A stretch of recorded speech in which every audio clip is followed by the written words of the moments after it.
Parliamentary Television, the discussion which brings Parliament closer to you. Business is expected to commence at 14:30 hours, and on live commentary, my name is Joe Muyunda Akatama.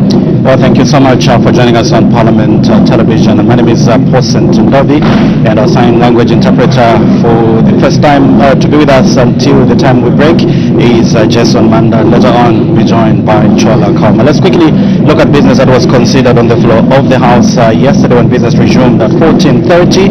Madam Speaker did take note at 14:33 hours that the quorum was not formed. Madam Speaker ordered the bells to be rung, and the House counted, and quorum having been formed, business commenced.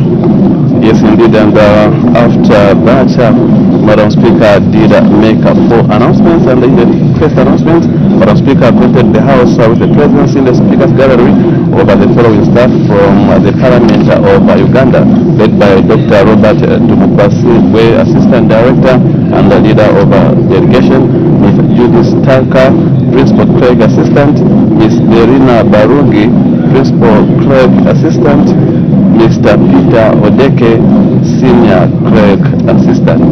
Others were Mr.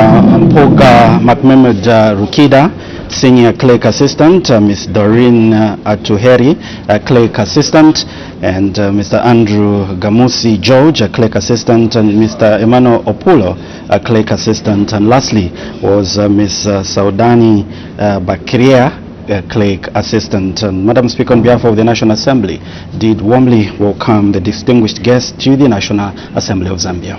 Yes, indeed, in the third announcement, Madam Speaker recognized the presence in the public gallery of pupils and teachers from the following schools: Seat of Hope Secondary School in Chilanga District, Magwe Secondary School in Mazabuga District, and Mukando Secondary School in Chitambo District. And Madam Speaker, on behalf of the National Assembly of Zambia, warmly welcomed the visitors to the institution. The third announcement that was made by the Right Honorable Madam Speaker was to remind the House that the process of reviewing the National Assembly of Zambia Standing Orders 2024 commenced 2 weeks ago. In that regard, a circular dated 15th October 2025 was issued to all honorable members seeking their views or proposals aimed at streamlining the standing orders in order to enhance the smooth running of business of the House. And Madam Speaker reminded the House that the deadline for submission of proposals was Friday, 31st October 2025, and encouraged the honorable members to submit their proposals. In the other announcement, Madam Speaker informed the House that the Institute for Parliamentary Studies and Training will be carrying out consultations on curriculum design and development for members of Parliament. Madam Speaker stated that as part of the consultation process, the Institute had developed questionnaires for purposes of identifying capacity needs for the honorable members. In that regard, Madam Speaker informed the House that the questionnaires would be distributed to all the members of Parliament through their pigeon holes, and requested the members to submit filed in questionnaires to the Director Journals and Table Office Department by Friday, 31st October 2025. Madam Speaker urged the honorable members to take keen interest in the exercise by providing the necessary input. After those 4 announcements, the House did proceed to consider urgent matters without notice, and the following urgent matters without notice, Understanding Order 142, were raised, and the first one was coming from Mr. Mtale, and it was on the interventions being taken to rehabilitate the Serenge Lavushimanda stretch of the Great North Road that was in a deplorable state, and this matter was inadmissible. And also Mr. Twambo Mutinta, who is Itejitehi member of Parliament, did move matter on the subject matter on the inadequate sensitization regarding voter registration and the challenges surrounding the process. This matter was admissible. Madam Speaker directed the Vice President to issue a ministerial statement on Thursday, 6th November 2025. The other matter which was considered and it was inadmissible came from Mr. Twasa, and this one was on the shortage of maize in Kaseningo Parliamentary constituency. So those were the 3 urgent matters without notice, and there was a consideration of a ministerial statement And this ministerial statement was rendered on the floor of the House by the Minister of Green Economy and Environment. And this one was on the Kafue River pollution incident involving Sino Metals Leach Zambia Limited. And the Minister did update the House on the progress made in the comprehensive environmental assessment being undertaken by the Zambia Environmental Management Agency. And quite a number of members of Parliament did express interest by seeking clarity from the Minister by asking follow-up questions. So that was the only ministerial statement that was rendered on the floor of the House yesterday. After that ministerial statement by the Minister of Green Economy and Environment, we did see the House consider questions for oral answer, numbers 30, 32, 238, understanding order 8. These are questions of ordinary nature. And question 31 was not considered because the Member of Parliament was absent in the House. The House adjourned accordingly at 18:38 hours, and today we expect the Right Honourable Madam Speaker to take the chair at 14:30. That will mean the business will begin at 14:30 this afternoon. Let's quickly look at what is expected to be considered on the floor of the House today, which is Wednesday, the 29th of October 2025. We expect announcements if there will be any. We also expect urgent matters without notice if there will be any, and some questions for oral answer. Yes, indeed, and also we have been a Wednesday person, so we do have two private members' motion to be considered on the floor of the House. Let's look at the details of those private members' motion that are expected to be considered on the floor of the House. But we should also remind you that any time from now we'll be able to see the Right Honourable Madam Speaker's procession making way to the chamber. That will signify the commencement of today's business. We'd like to urge you to be with us on Parliament Television. So the first motion will come from Mr. Mumba. And this is Kantanshi, Member of Parliament, and his motion is titled Create a National Miners' Day, that this House urges the government to create a National Miners' Day in recognition of the contribution of miners to development.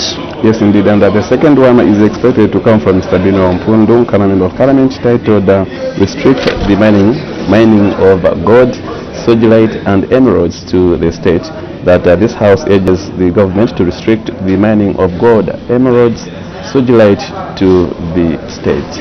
We do have three questions for oral answer, understanding order 80, and these are ordinary questions. The first one will come from Mr. S. Banda, who is Petaoke Central Member of Parliament, directing his question to the Minister of Infrastructure, Housing and Urban Development.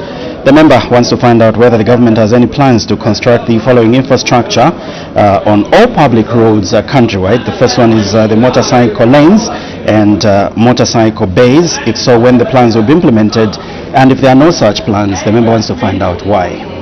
And we also have Mr. Joel Chivuye, Road Member of Parliament, to ask the Minister of Education in four parts.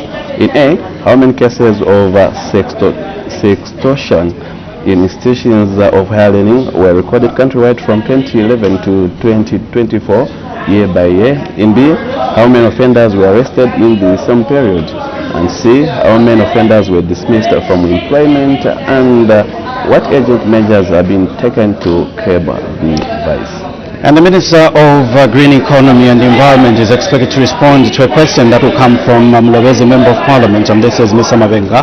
He wants to find out how many timber trading concessions were issued countrywide from January 2022 to July 2025, year by year, whether the government has a deliberate policy to tie the issuance of concessions to value addition in order to create jobs for the local communities, and whether the government has any plans to encourage timber traders to undertake corporate social responsibility programs in the communities they operate from. And you can see on your screens that the Right Honourable Madam Speaker is making way to the chamber. That signifies the commencement of today's business. Good afternoon. Honourable Members of Parliament, Madam Speaker.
free. Praise be to God, praise be. Bless our great Zambia, remain with us under the flag of our life. Zambia, praise to thee, O one, strong and free.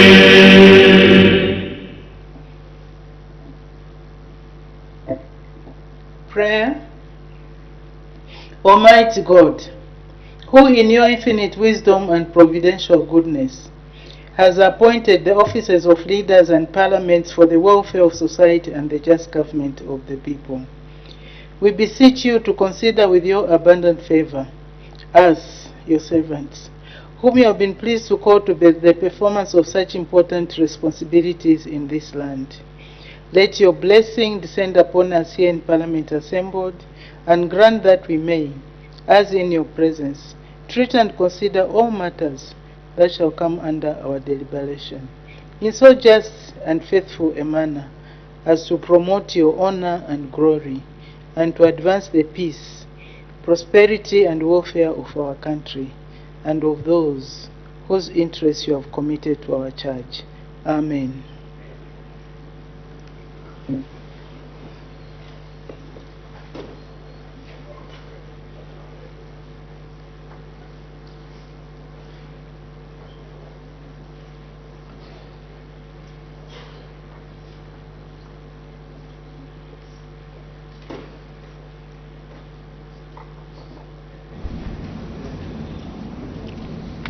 Well, thank you so much for still being with us on Parliament Television. Bells have been ordered to be rung by the Right Honourable Madam Speaker. This means that there is no quorum on the floor of the House. It is a requirement that 1/3 of the total number of members of Parliament being present in the House for any business to be considered on the floor of the House. So once the House turns a quorum, business will resume. And let's quickly look at what is expected to be considered on the floor of the House. Have just joined us. We do have two private members' motion. The first one will come from Mr. Anthony Mumba, who is Kantanshi Member of Parliament, and his motion is titled Create a National Miners Day, that this House urges the government to create a National Miners Day in recognition of the contribution of miners to development. The second one will come from Mr. Bino Mpundu, Nkama Member of Parliament, titled Restrict the Mining of Gold, Silverite and Emeralds to the state, that this House urges the government to restrict the mining of gold, emeralds and silverite to the state. We expect the House to consider announcements, if there will be any, urgent matters without notice, if there will be any, and we do have three questions for oral answer under Standing Order 80, and the question number 41 will come from Mr. Mabenga Mulobezi, Member of Parliament, directing his question to the Minister of Green Economy and Environment. The member wants to know how many timber trading concessions were issued countrywide from January 2022 to July 2025 year by year, whether the government has a deliberate policy to tie the issuance of concessions to value addition in order to create jobs for local communities, and whether the government has any plans to encourage timber traders to undertake corporate social responsibility programs in the communities they operate from. Question 41 coming from Mr. George Wuye, Wrong Member of Parliament, to ask the Minister of Education how many cases of sextortion in institutions of higher learning were recorded countrywide from 2021 to 2024 year by year. B. How many offenders were arrested in the same period? How many offenders were dismissed from employment? And what urgent measures have been taken by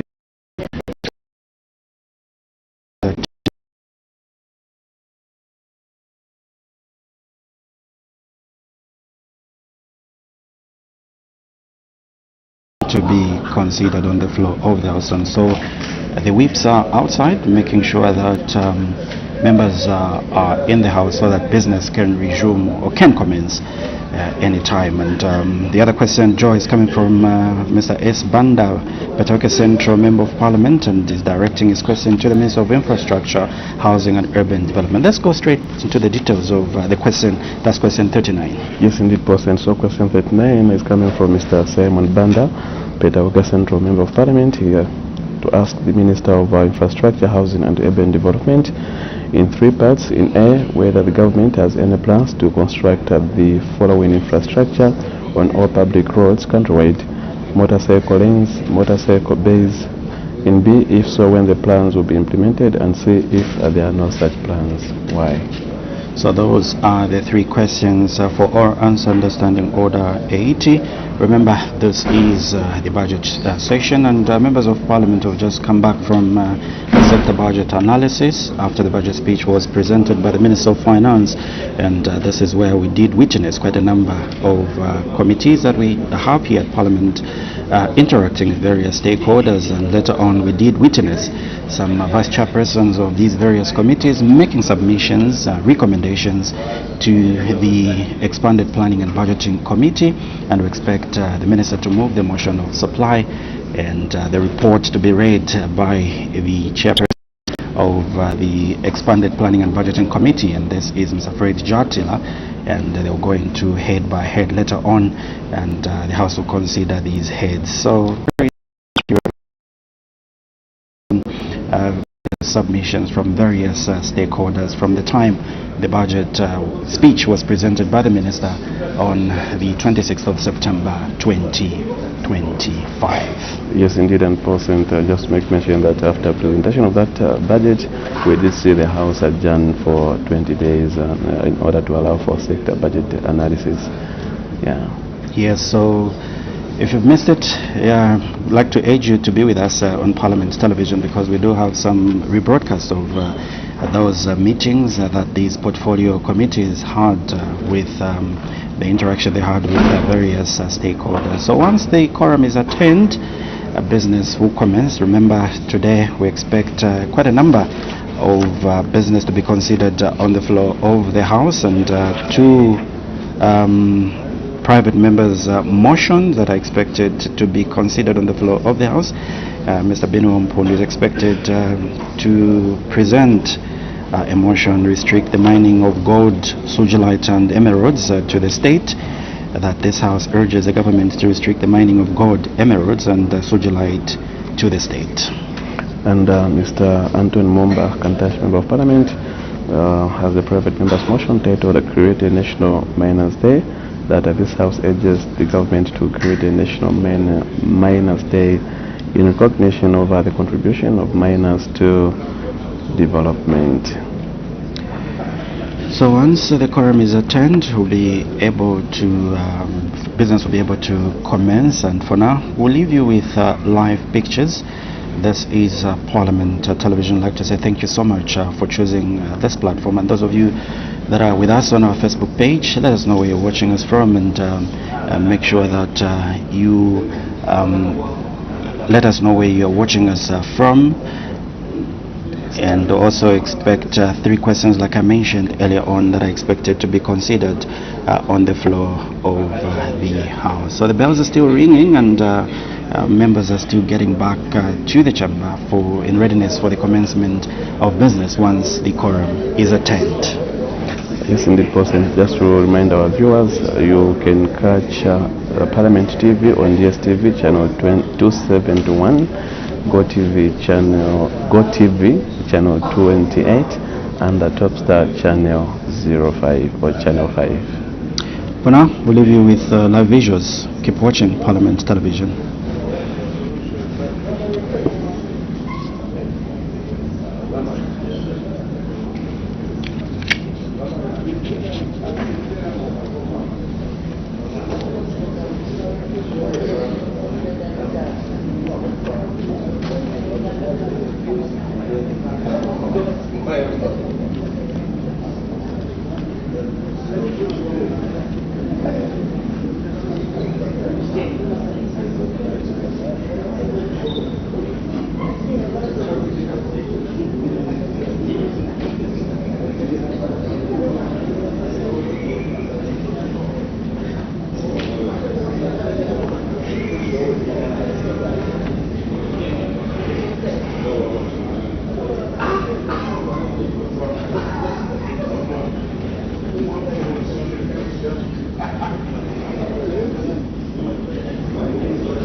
Order, honorable members. Now we have a quorum. The time is 14:40. Business of the House starts at 14:30. We've lost 10 minutes, actually 11 minutes now. Our standing orders are very clear. Standing Order 214, Parliamentary Decorum and Etiquette. I'm going to 2A. A member shall observe the following rules of parliamentary etiquette. A member shall be in the House or in the meeting room a few minutes before the appointed time for commencement of the sitting of the House and after a health break. Clearly, most of us are in breach of that standing orders. If you want the standing order amended, that we start business late, then let's amend it. But honorable members, you can't expect the presiding officer to come and sit here and wait for all of you. It's unparliamentary, it's unacceptable. Otherwise, we'll start closing the door. Those members who don't come, they will not be able to attend.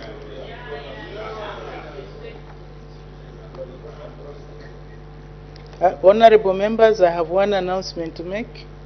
Honorable members, I wish to recognize the presence in the public gallery of pupils and teachers from Walusungu Christian Academy in Lusaka district.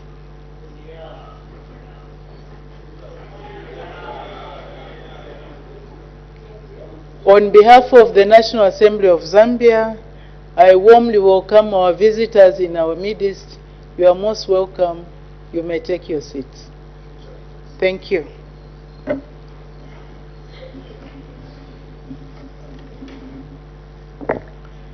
Urgent matters without notice. The Honorable Member for Nkana. Madam Speaker, I rise on an urgent matter without notice, which matter I direct to our Honor, the Vice President. Madam Speaker, food insecurity is a source of insecurities everywhere. This issue I bring to this August House, Madam Speaker, is coming from all corners of the country. People have called me today to come and present on their behalf to this August House. On Sunday when I was in Kitwe, it rained cats and dogs. The farmers are in the fields. Madam Speaker, because we have started exporting the maize we produced in the last farming season, we need to prepare ourselves to have a better harvest. Farmers who supplied to FRA, maize to FRA since July have not been paid. And that payment, or that money is supposed to be used for them to prepare for the farming season. Madam Speaker, is the Vice President in order to sit and not come to this August House and assure the farmers who are now becoming desperate by the day on the failure of government to have paid them since July, and now the rains have set, they are supposed to go into their fields to prepare so that this country can become food secure? Is she in order not to come and make a statement to assure the nation that government is paying, and when that government is paying, so that the farmers can be ready to prepare to secure this country food-wise? I seek your indulgence, Madam Speaker. Thank you very much, Honorable Member for Nkana. The way you were starting again, we were mixing two issues, that there is hunger in the country. But then you ended up, you said there was hunger in the country. So I was taken aback, because yesterday we were talking about the issue of Gagab, which was raised by the Honorable Member for Kasanengwa, and I guided. But now you have talked about the issue of the farmers that have not been paid. And I believe that issue is supposed to go to the Minister of Agriculture. Maybe since he's not there, that's why you've referred to Her Honor the Vice President. There are complaints that farmers have not been paid after supplying food reserve agents. And I think even yesterday I mentioned it. when Honorable Member for Kasaningwa raised his issue. I think the issue of payment is very, very important, because especially that we are going into the rain season. And once farmers supply, I think it's only better that they are paid in good time so that they can prepare for the next rain season. So in view of the fact that the farmers have not been paid, there must be a reason. And maybe the executive can explain to the House why the farmers have not been paid up to now after supplying the maize. So unfortunately, Her Honor the Vice President, it falls on you. I know the Minister of Agriculture is not here for some reason. I'm sure he will be here, but it will be very important to come back to the House to explain why the farmers have not been paid, so that they can hear for themselves, and also they know that the people that they have elected to represent them are speaking on their behalf. So I don't know when this could be done. On Tuesday next week, will that be?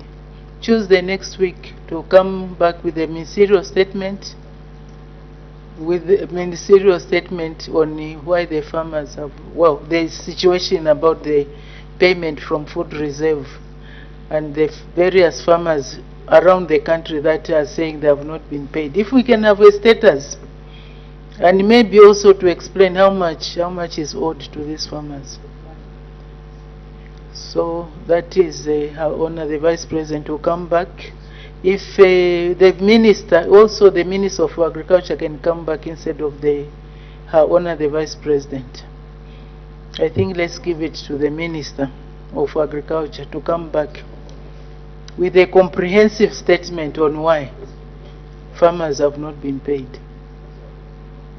Next, we go to the Honorable Member for Lunte. Thank you so much, Madam Speaker.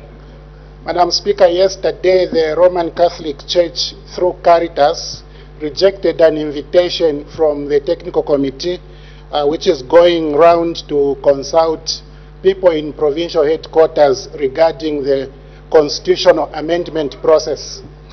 Madam, the Roman Catholic Church is saying Sparta is not Eastern Province. It is concerned about all the citizens who reside in other districts of Eastern Province. Madam, the method in Eastern Province is the same in every other province, where this committee will only visit provincial headquarters. I would like to find out from Her Honor the Vice President whether it is the intention of the UPND government to completely ignore citizens in 106 districts and only carry views of citizens in 10 districts, which actually are in the provincial headquarters. Madam, is it the view of UPND that those views from those 106 districts do not matter? They are peripheral, they are irrelevant as far as the constitutional amendment is concerned? Is this a matter Our Honor the Vice President would be happy to clarify to the nation, Madam Speaker? Madam Speaker, I seek your further direction on Our Honor in view of clarifying whether all these other people, except in 10 districts of the country, are important regarding the constitutional amendment process. Thank you, Madam.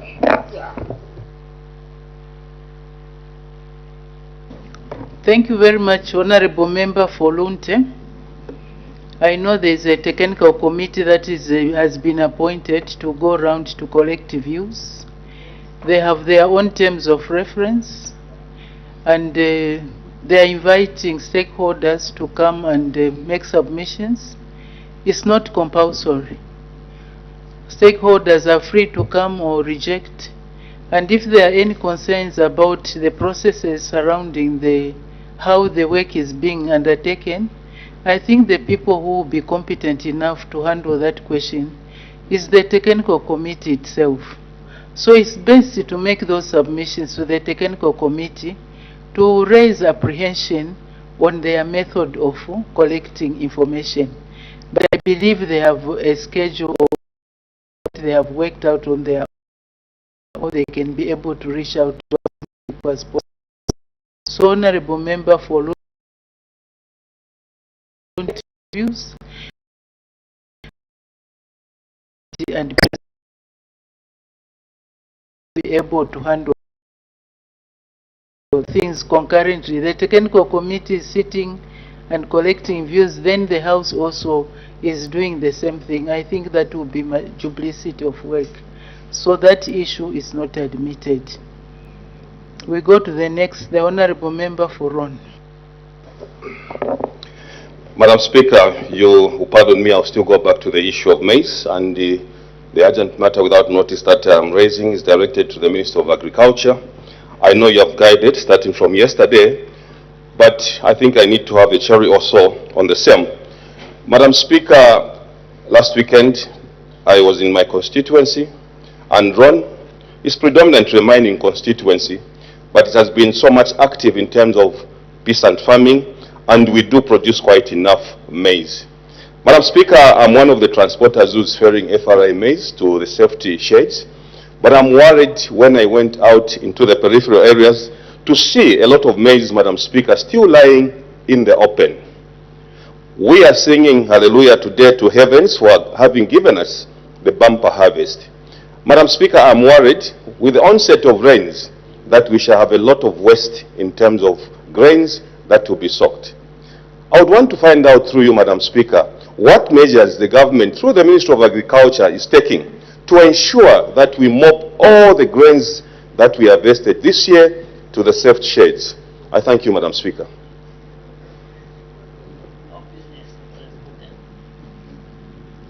Indeed, the rains are here with us. And it's not just yesterday, I think it's about a week ago now also. It has been raining. Unless the maize is secured, it will go to waste. So maybe as that statement comes for the payment of the farmers, also we can touch on the issue of mopping up the maize into secure places, just to combine the two.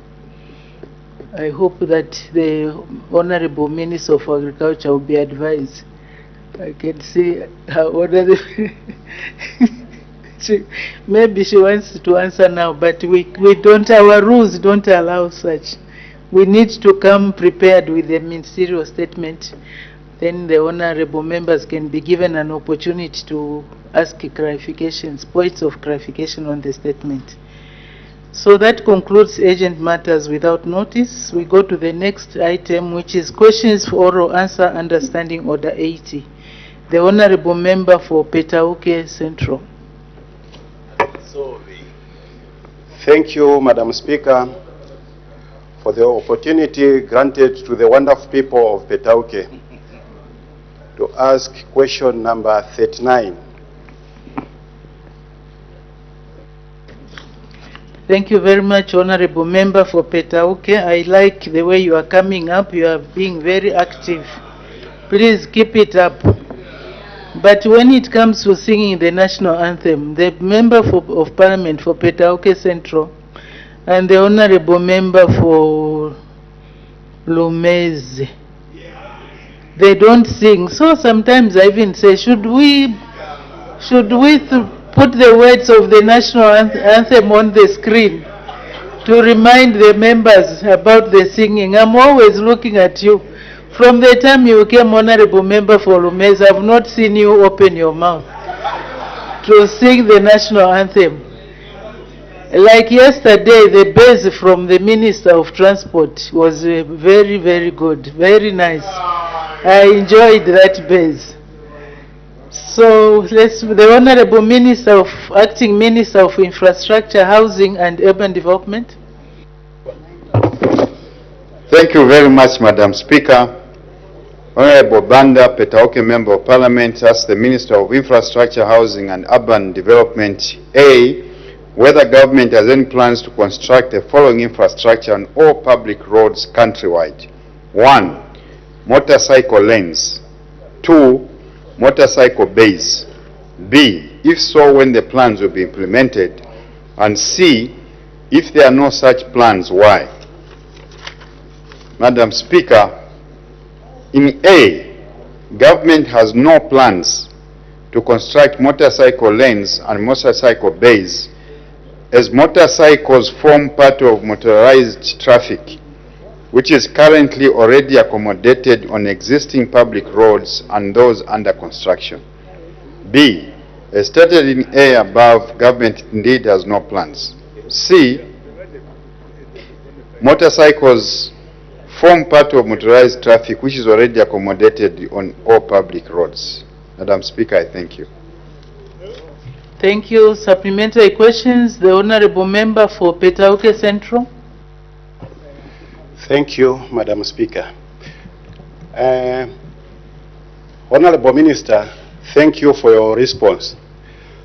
Do you know the advantages of having these motorcycle lanes and bays? Especially for us who are coming from eastern part of this country, and even in this eastern part of country, there's a village compound named after a motorcycle called Gatoma. Do you know the advantages of having these lanes alongside the main roads? I thank you, Madam Speaker. Thank you. The Honorable Acting Minister of Infrastructure, Housing and Urban Development. Thank you, Madam Speaker. I would ask the Member of Parliament maybe to educate me more on the, before I can say a lot more myself. Madam Speaker, I thank you. The Honorable Member for Kasanengwa. The Honorable Member for Petauke, you want to ask another question? Okay. The Honorable Member for Kasanengwa. Madam Speaker, thank you very much for this opportunity. Madam Speaker, in the Eastern Province, specifically Chipata, almost on a daily basis, we lose more than 2 lives of motorbike operators. Maybe because of the increased number of motorbikes on the roads, and some of them are not even licensed.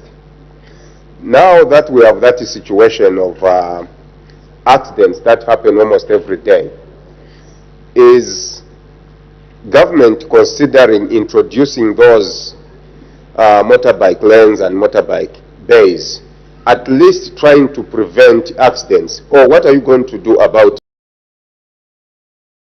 Question a little bit, but considering that we have accidents almost every day. Actually, in Chipata, there's a saying that pika akatudi, meaning you only cook for your husband when he comes back from his motorbike work, because the people die almost every day. So would you consider going forward introducing those motorbike lanes and motorbike bays? Thank you, Madam Speaker.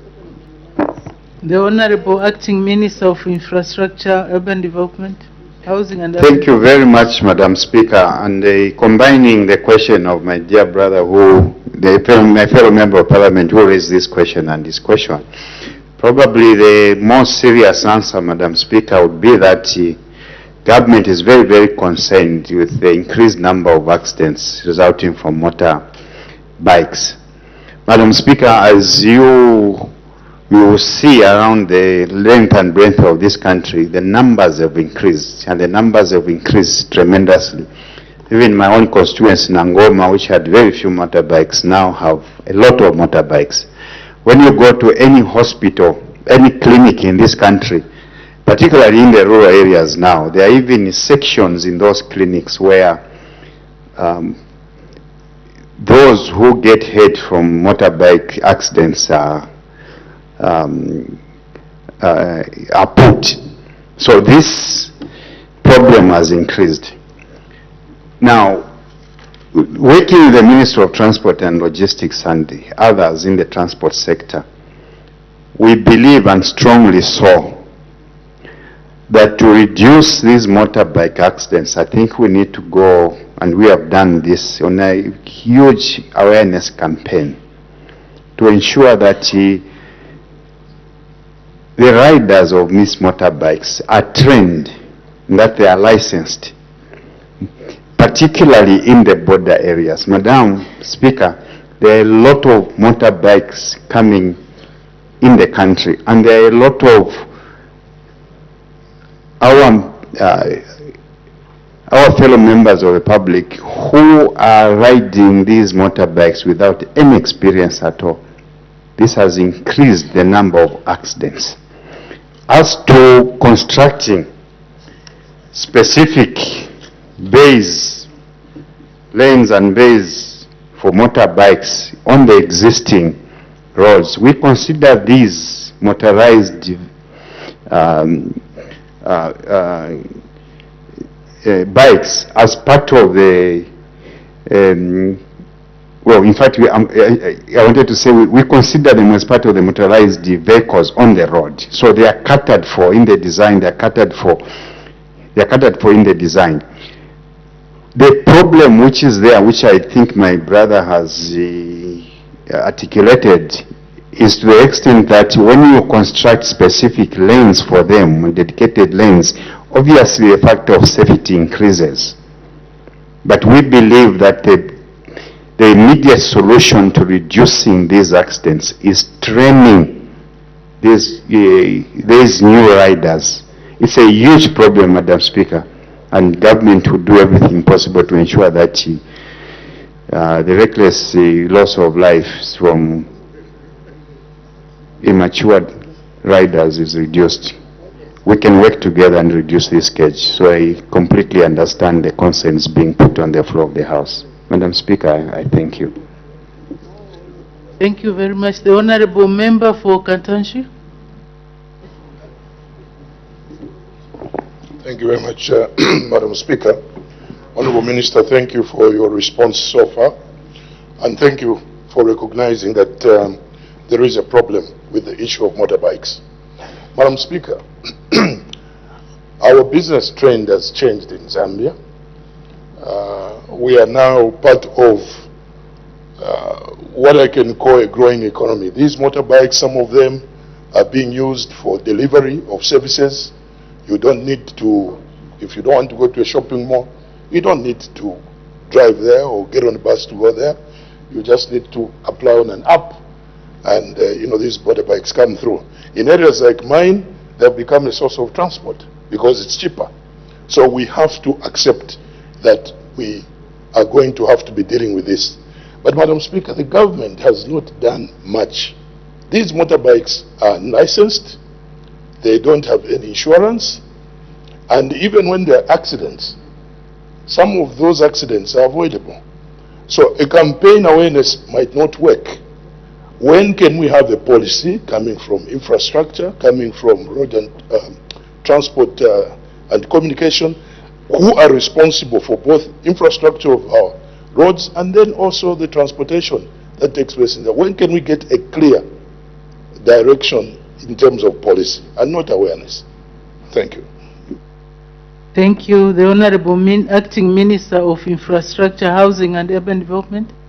Again, just to Madam Speaker, thank you for that very, very important question again. And I would really request that this matter, Madam Speaker, because it's a very, very serious matter, I would really request that this matter be directed to the Minister of Transport, probably to even come to the House and give a statement so that we can comprehensively tackle this matter. It's a matter which we cannot gloss over as a question, whatever it is, Madam Speaker.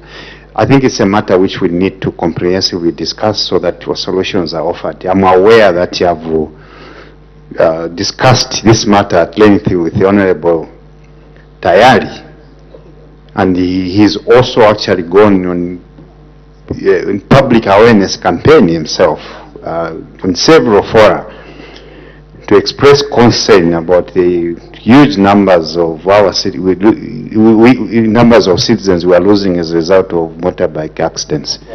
Madam Speaker, I thank you. Thank you very much for that comment. I will make my comments later after we finish the questions. Honorable Member for Mandevo. Thank you so much, Madam Speaker. Honorable Minister, the country, through local authorities, has adopted integrated development plans.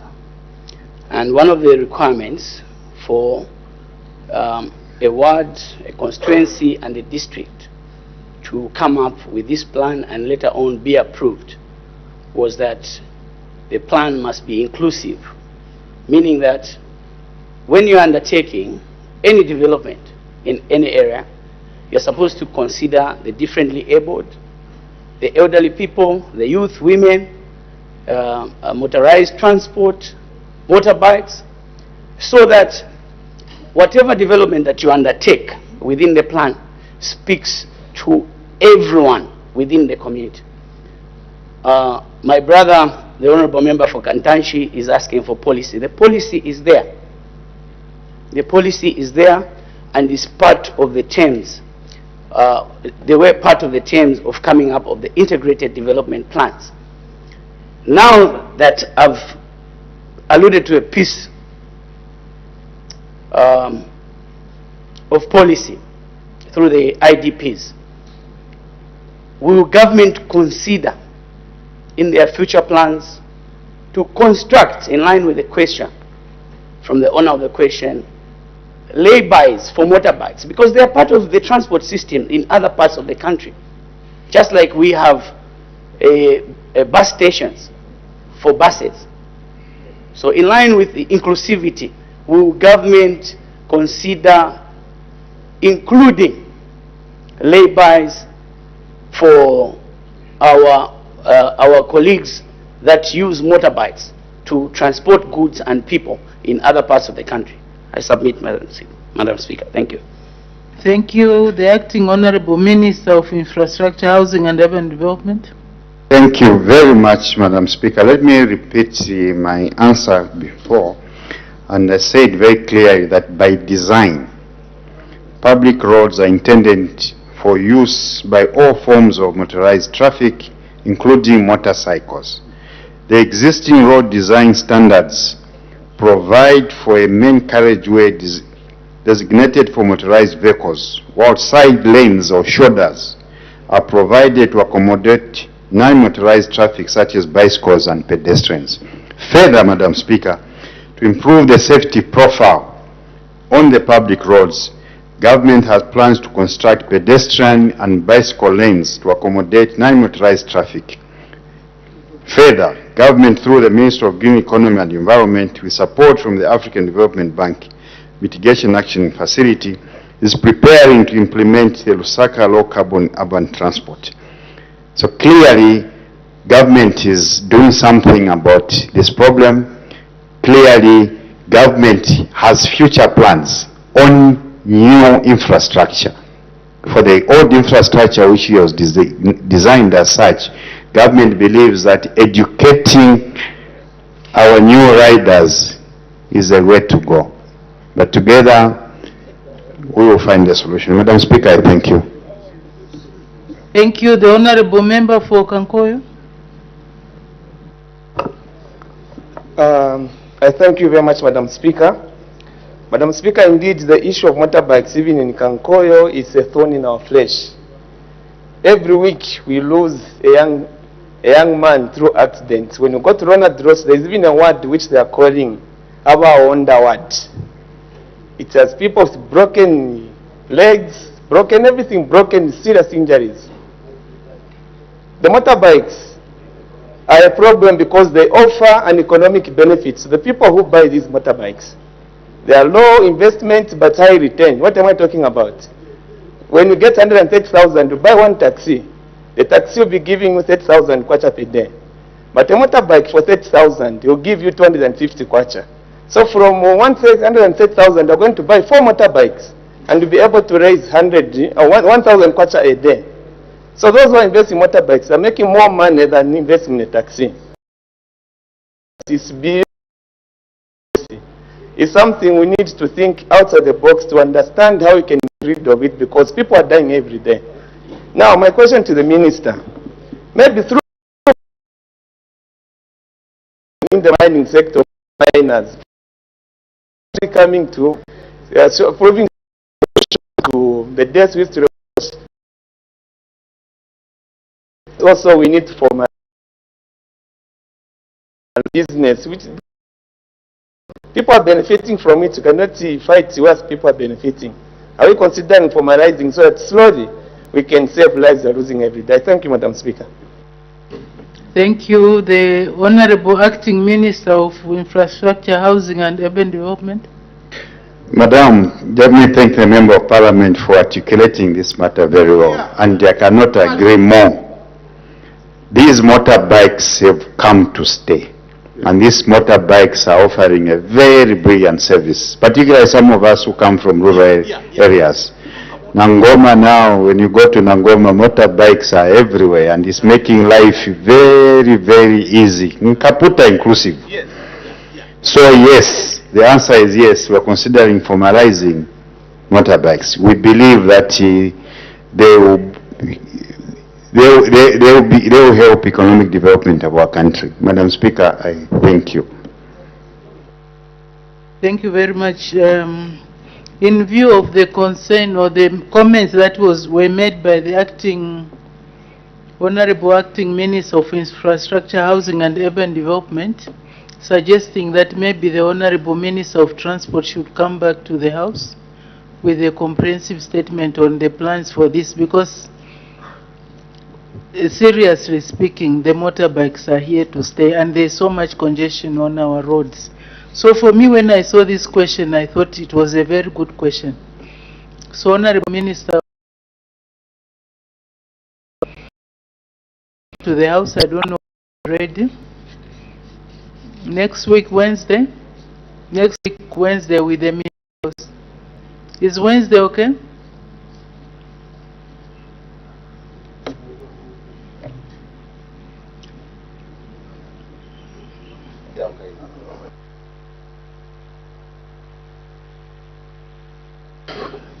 Thank you very much, Madam Speaker, and we are duly guided. Apparently, I am heading out to Luapula Province to inspect the first harbors that have been constructed in this country since independence. After which, I'm also having to go around to talk to my workers at Tazara to break the good news that has come to a particular sector with the revitalization of Tazara. Madam Speaker, I shall confer with my officials to see when I'm back, and we shall communicate officially through the clerk. But we'll take this matter very seriously, Madam Speaker. We're eager to shed more light on the interventions that my ministry is making to curb the rising incidents of motorcycle crashes. But suffice to say, Madam Speaker, that it's very important that particularly motorists accept that motorcycles are here to stay. There ought to be mutual respect for all road users, and that indeed, like the Honorable Acting Minister of Infrastructure said, there is no country, particularly those countries that have invested heavily in motorcycles, whether it's China or India, where there are designated motorcycle lanes. We have to coexist on the existing infrastructure. Madam Speaker, I thank you. Thank you very much. Then the Honorable Minister of Transport and Logistics will get back, but please let's not take too long, because the Honorable Member for Petauke would want that issue cleared. So you advise the clerk, the office of the acting clerk, on when this ministerial statement can be rendered, of course after having been cleared by Her Honor the Vice President's office. Thank you. Next question, the Honorable Member for Ron. Thank you very much, Madam Speaker. Question number 40. The Honorable Minister, Acting Minister of Education.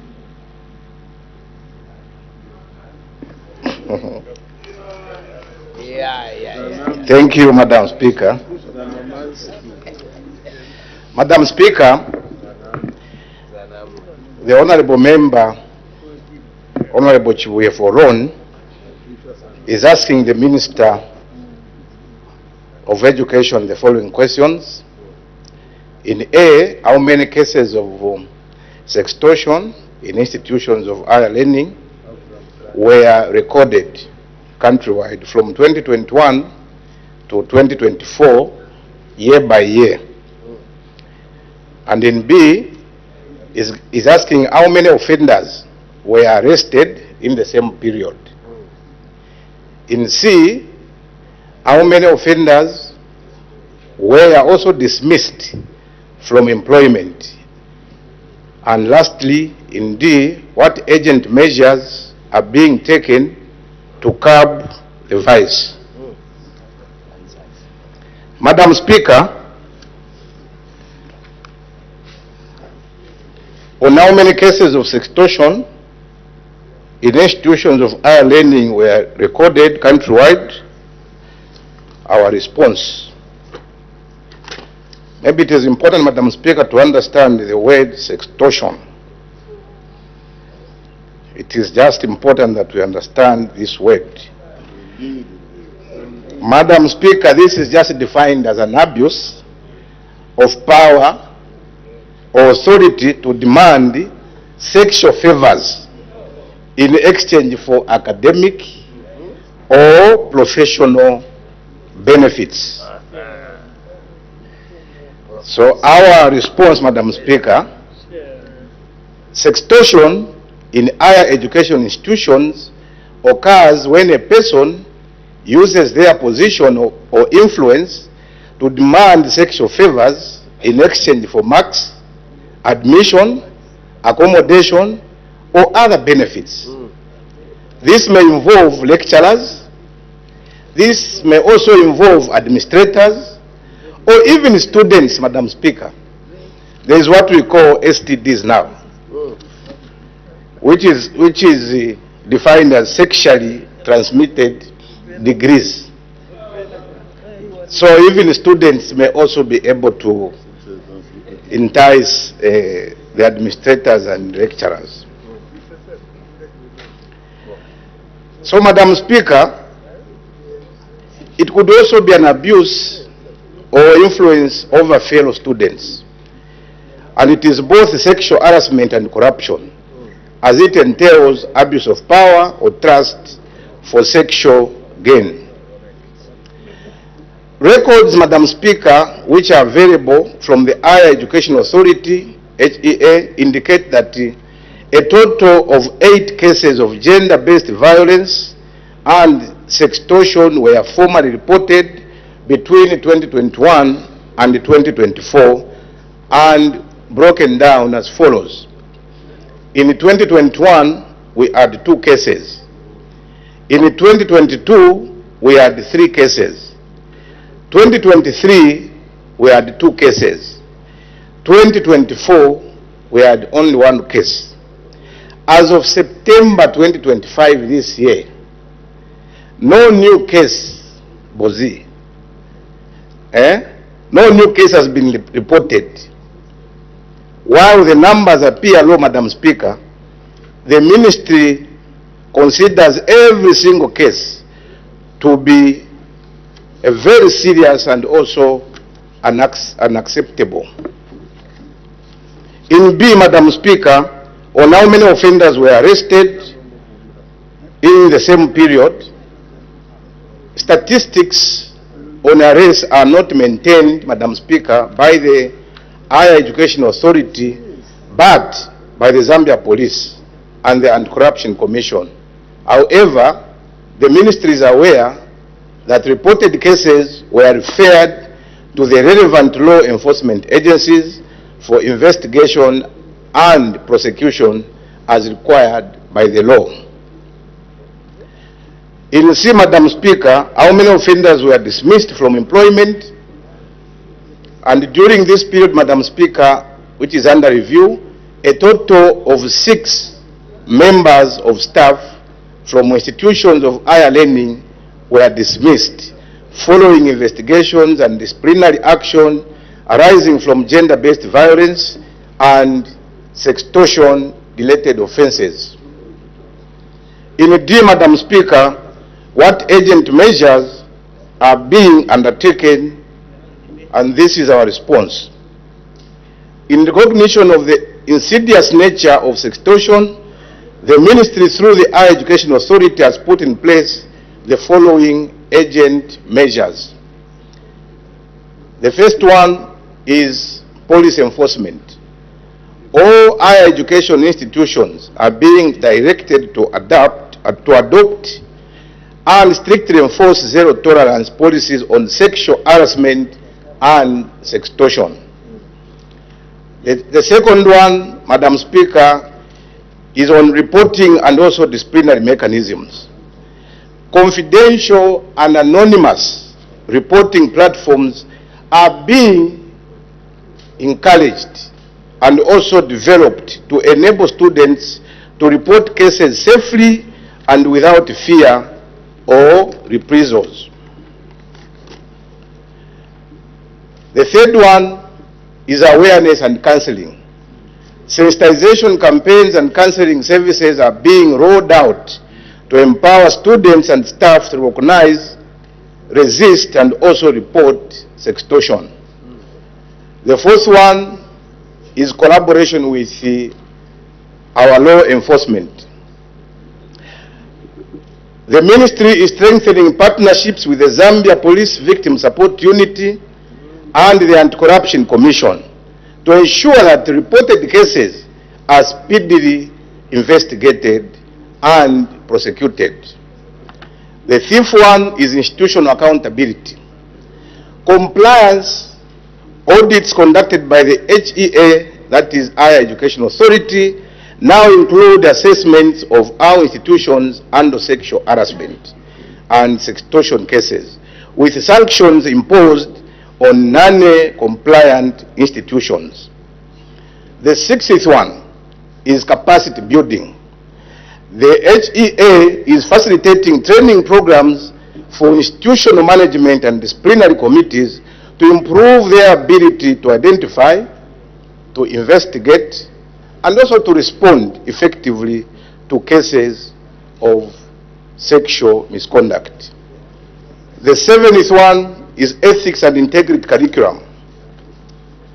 The ministry is also developing, in collaboration with faith-based institutions, a compulsory ethics and integrity course for first-year students.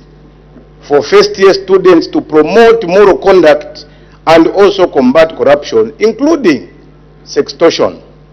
Madam Speaker, sextortion, like all other forms of corruption and abuse, has no place in our education system.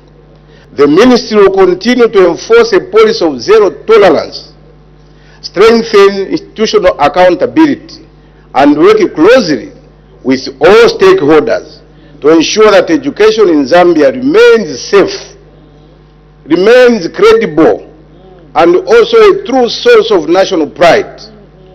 These measures, Madam Speaker, demonstrate the government's unwavering commitment to protecting the integrity of higher education institutions and ensuring that all students and also staff learn and work in an environment free from sexual exploitation and abuse. Madam Speaker, I thank you. Thank you very much. Supplementary questions, the Honorable Member for Ron. Madam Speaker, thank you very much for the opportunity to ask a follow-up question to the Minister, and thank you very much for the response. Madam Speaker, I'll begin by stating that I respect the statistics that have been given by the Honorable Minister, the Acting Minister of Education. Even when I'm not comfortable with the statistics, looking at the definition that he has given, which is very broad, Madam Speaker, in terms of sextortion, and I believe there are more cases out there that needs to be captured. Honorable Minister, this is a very, very bad vice, and a few months ago, one organization came out strongly against the same vice. I am worried, Madam Speaker, in the sense that this is painting a blurred picture on the quality of graduates that we are offloading into the industry. Honorable Minister, what effects, negative ramifications or effects that sextortion is putting on the output or the deliverables of the people that are involved in sextortion? Somebody gets a degree because of sextortion, somebody gets a diploma, and these people are assigned to perform functions that are supposed to be performed by a degree holder, and yet their academic qualifications are questionable. What effect do you think is going to have on the nation's performance in terms of deliverables? I thank you, Madam Speaker. The Honorable Acting Minister of Education. Thank you very much, Madam Speaker, and thank you, Honorable Member, for that follow-up question. I'm just happy that, Madam Speaker, I think the situation is not so dire, looking at the cases that have been reported. And I also understand the frustration and also how my member is worried about the statistics. Madam Speaker, we can only give out what is reported. The fact that these were the cases that were reported, obviously these are very official. It will be very difficult for us to start manufacturing cases unless these issues are reported. Then we'll be able to act on those issues. But I totally agree with you that I'm also worried in case this really continues to happen. But what could also be of importance now is that this year we have not received any case which has been reported, which we should appreciate, all of us, that indeed something is being done. Now, the other part of your question, indeed credibility is compromised when we indulge ourselves in sextortion. The credibility of our qualifications, those that are graduating, definitely is compromised. So it's something that everyone would worry about. That is something that the ministry is working tirelessly. I've just gone through measures that we are putting in place. I think that should comfort you. Madam Speaker, I thank you. Thank you very much. The Honorable Member for Kafisa. I'm grateful, Madam Speaker, for the opportunity to direct a follow-up question to the Acting Minister of Education. Acting Minister, you have combined gender-based violence and the actual issue which was raised by the Member of Parliament for Ron constituency. The statistics are 8, Madam Speaker, between 2021 and 2024. The question was on sextortion. Now, what you have done in your response is that you have also included statistics for gender-based violence. So I was hoping that you could actually separate the two so that we are able to establish which cases are actually related to the question that was raised. My follow-up question, Madam Speaker, considering that the performance of students starts with continuous assessment, a student writes test 1, test 2, test 3, and then they are assessed before they sit for the final exam. What system is the ministry putting in place to ensure that the actual performance of the student is what is recorded? Because if a student has gotten 50% of an exam, whether there is a lecturer threatening that child or not, the 50% should still be subsisting. A good student should still be able to pass despite a lecturer trying to change the performance of that child. So what have you done as a ministry to ensure, Madam Speaker, that the performance of the children that are going into university are not affected when it comes to the actual marking? Because clearly, Madam Speaker, it's the issue of lecturers taking advantage of students. Even when they've passed, someone wants to claim that they'll influence the outcome of the results. I thank you, Madam Speaker. I hope the question is very clear. Thank you very much. The Honorable Acting Minister of Education.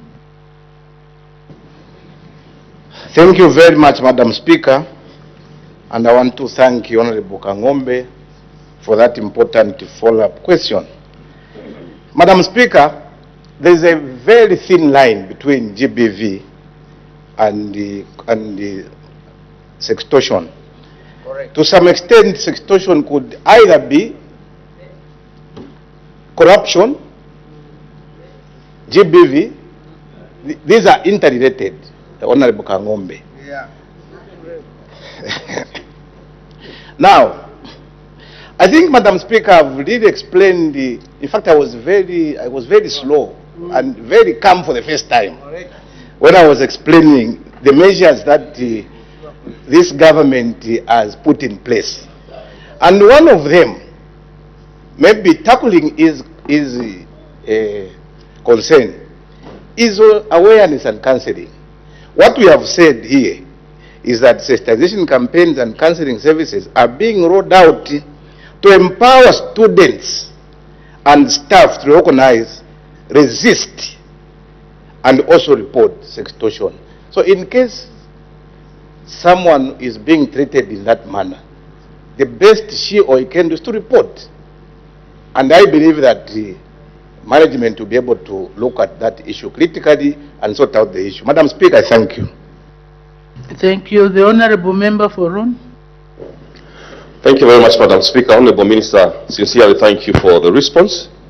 Now that we are discussing sextortion on the floor of the House and the nation is listening out there, and knowing indeed the dangers of involving into the same, and you have given the way forward on how government is going to tackle this, probably through Madam Speaker, I would want to find out, Honorable Acting Minister, as to what could be your word of caution, or rather, should I say, what is your warning to those who might think of involving themselves into the vice?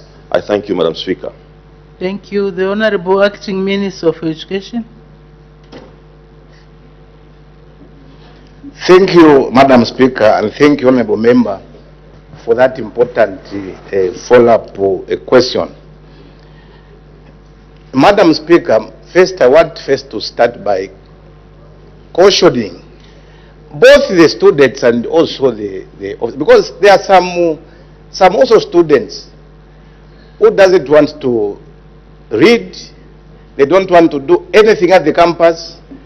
Their preoccupation is when that time comes for exams, they can even sell their bodies, they can do whatever they want to entice lecturers and other. So this is not just, it should not be one-sided, it's a two-way thing.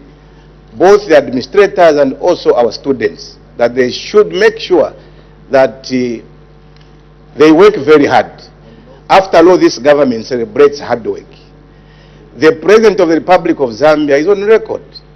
He has gone to these high learning institutions, caution students that they are there to make sure that they learn.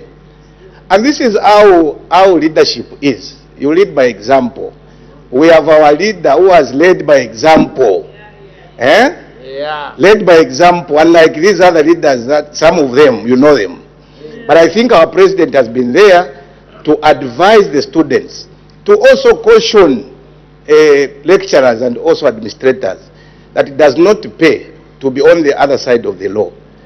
So this government will never, that's why sometimes even when people have offended the law, when they are taken somewhere, they still think that it's because of ethnicity or something. No, when you offend the law, you go to jail. So my advice to those that want to offend the law deliberately is that they will find themselves in jail. Honorable Member, I want to emphasize, this is a serious warning, because we have people, whenever they offend the law, they want to hide in ethnicity. Whenever they offend the law, they want to hide in anything that could the people maybe can sympathize with them. No, when you offend the law, just be mindful that you'll be taken to the courts of law, and if you are found wanting, you go to jail. So that is a very good and loaded question, Honorable Member. And thank you very much for reminding all of us that it does not pay to offend the law. It does not pay even to get involved in sextortion. It does not pay. So that is my humble advice to both the students and also the administrators, because even administrators, they can also report the students, those that are enticing them. So every individual should make sure that we just work very hard, because hard work pays. I thank you.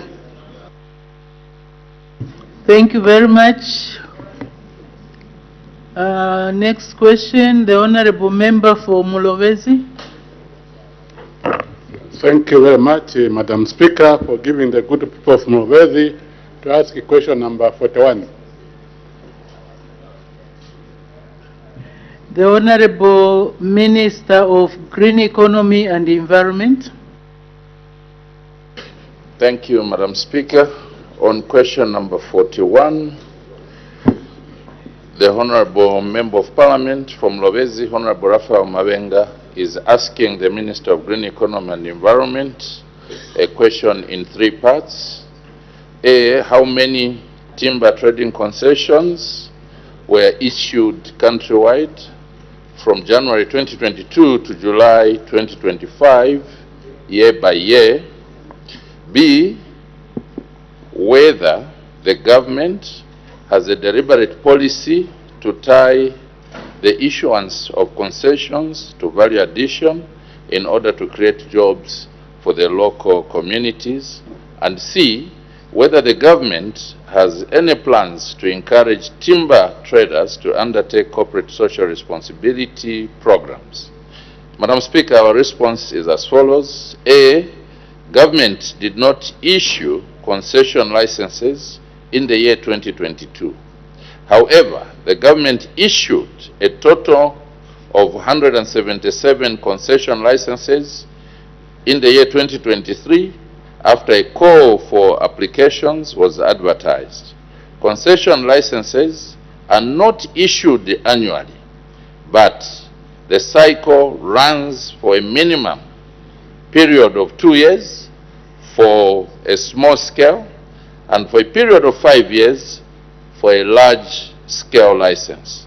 In this regard, Madam Speaker, the current cycle was last issued in the year 2023.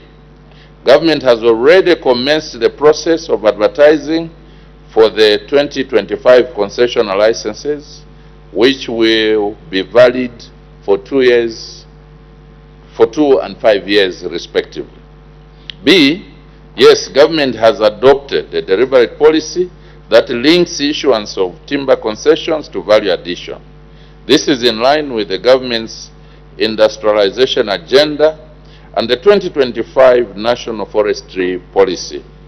All concessionaires are encouraged to add value to the harvested timber.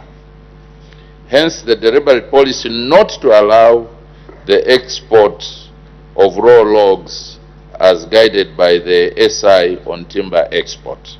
Number C, Madam Speaker, government is encouraging concession holders and the timber traders to implement corporate social responsibility programs by contributing to community development initiatives such as the construction of infrastructure, support to reforestation efforts, and other community-driven activities. As part of the licensing process, applicants are required to obtain consent from traditional leaders, a step that facilitates engagement on potential areas of social responsibility and ensures that communities benefit from forestry-related investment. I thank you, Madam Speaker. Thank you very much. Supplementary questions. The Honorable Member for Mulobezi. Thank you, Madam Speaker, and thank you very much, Honorable Minister, for the good questions. My follow-up question is on the tree replanting. So, sorry, Honorable Member, good questions or good responses? Good response. My question is on the tree replanting.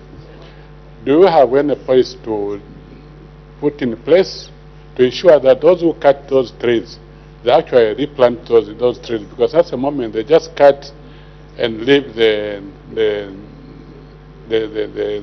place empty. Like Mwabed, it's becoming a desert. So is there any policy to ensure that those people cut those trees, they actually they replant some more trees? Thank you.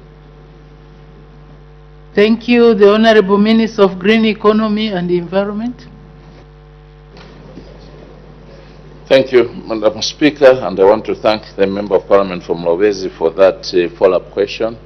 Madam Speaker, my ministry is encouraging planting of trees, that is in areas where trees have been cut down or timber has been harvested.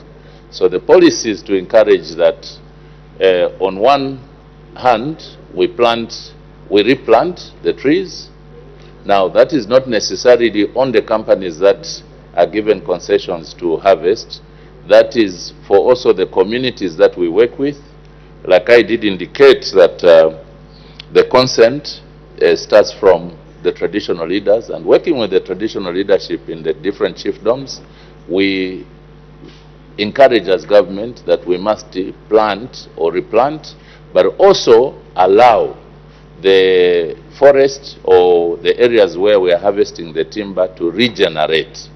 So working together with those companies that are in this business, but also with the communities, we encourage as a government policy that we plant more trees and we also allow the trees to regenerate. Thank you, Madam Speaker. Thank you. The Honorable Member for Lufubu. Thank you very much, Madam Speaker. Honorable Minister, you've given a very good response,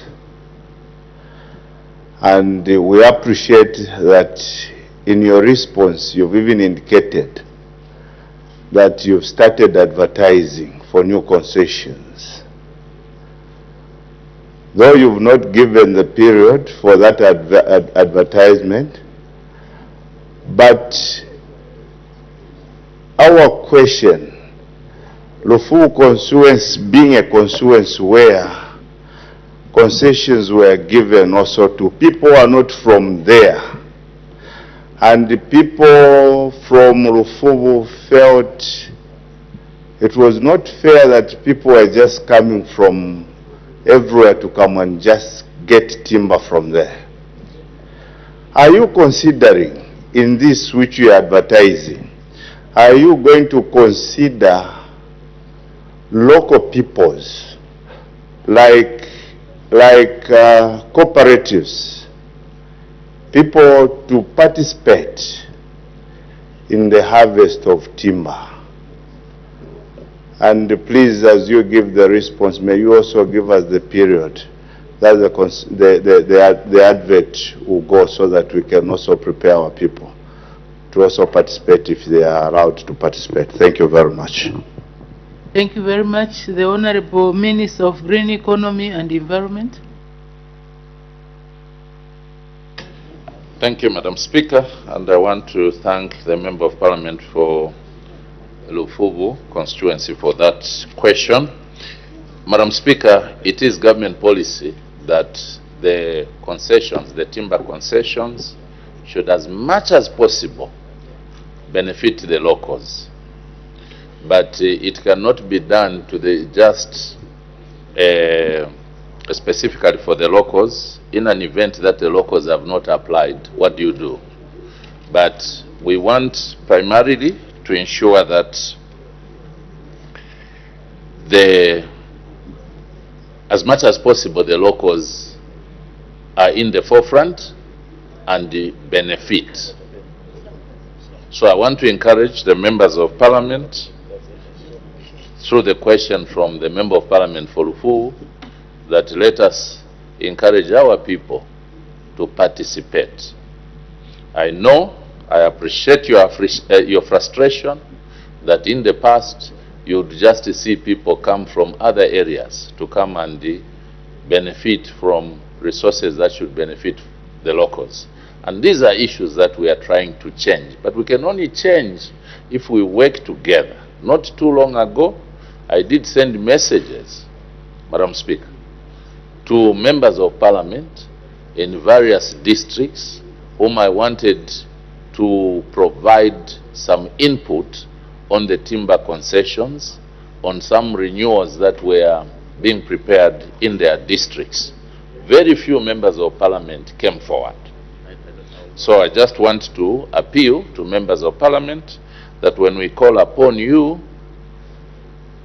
to provide us with information, please step forward, because this will help us to ensure that the locals participate in these timber concessions, that the locals will be in a position to create jobs for themselves, and that is our position.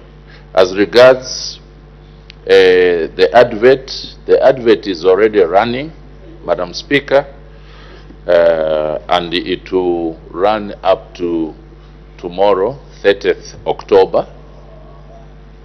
The advert has been on for some time, so we want to just encourage you to ensure that your people, I hope your people have already applied.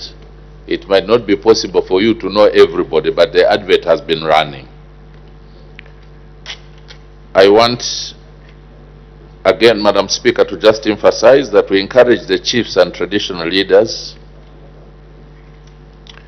to issue consents to the people they know that they are the locals. I think, again, this is where the problem starts from.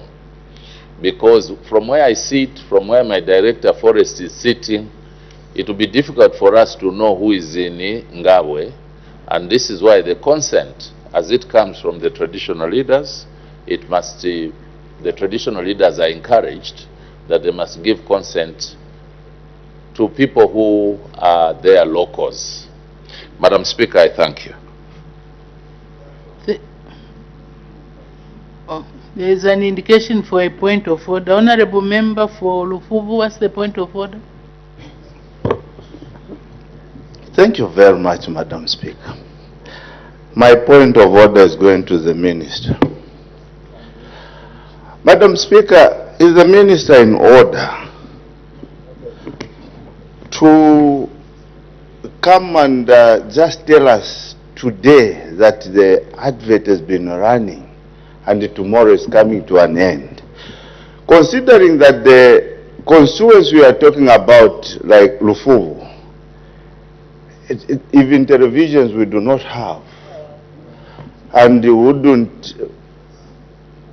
we've never had that opportunity to see that they've advertised.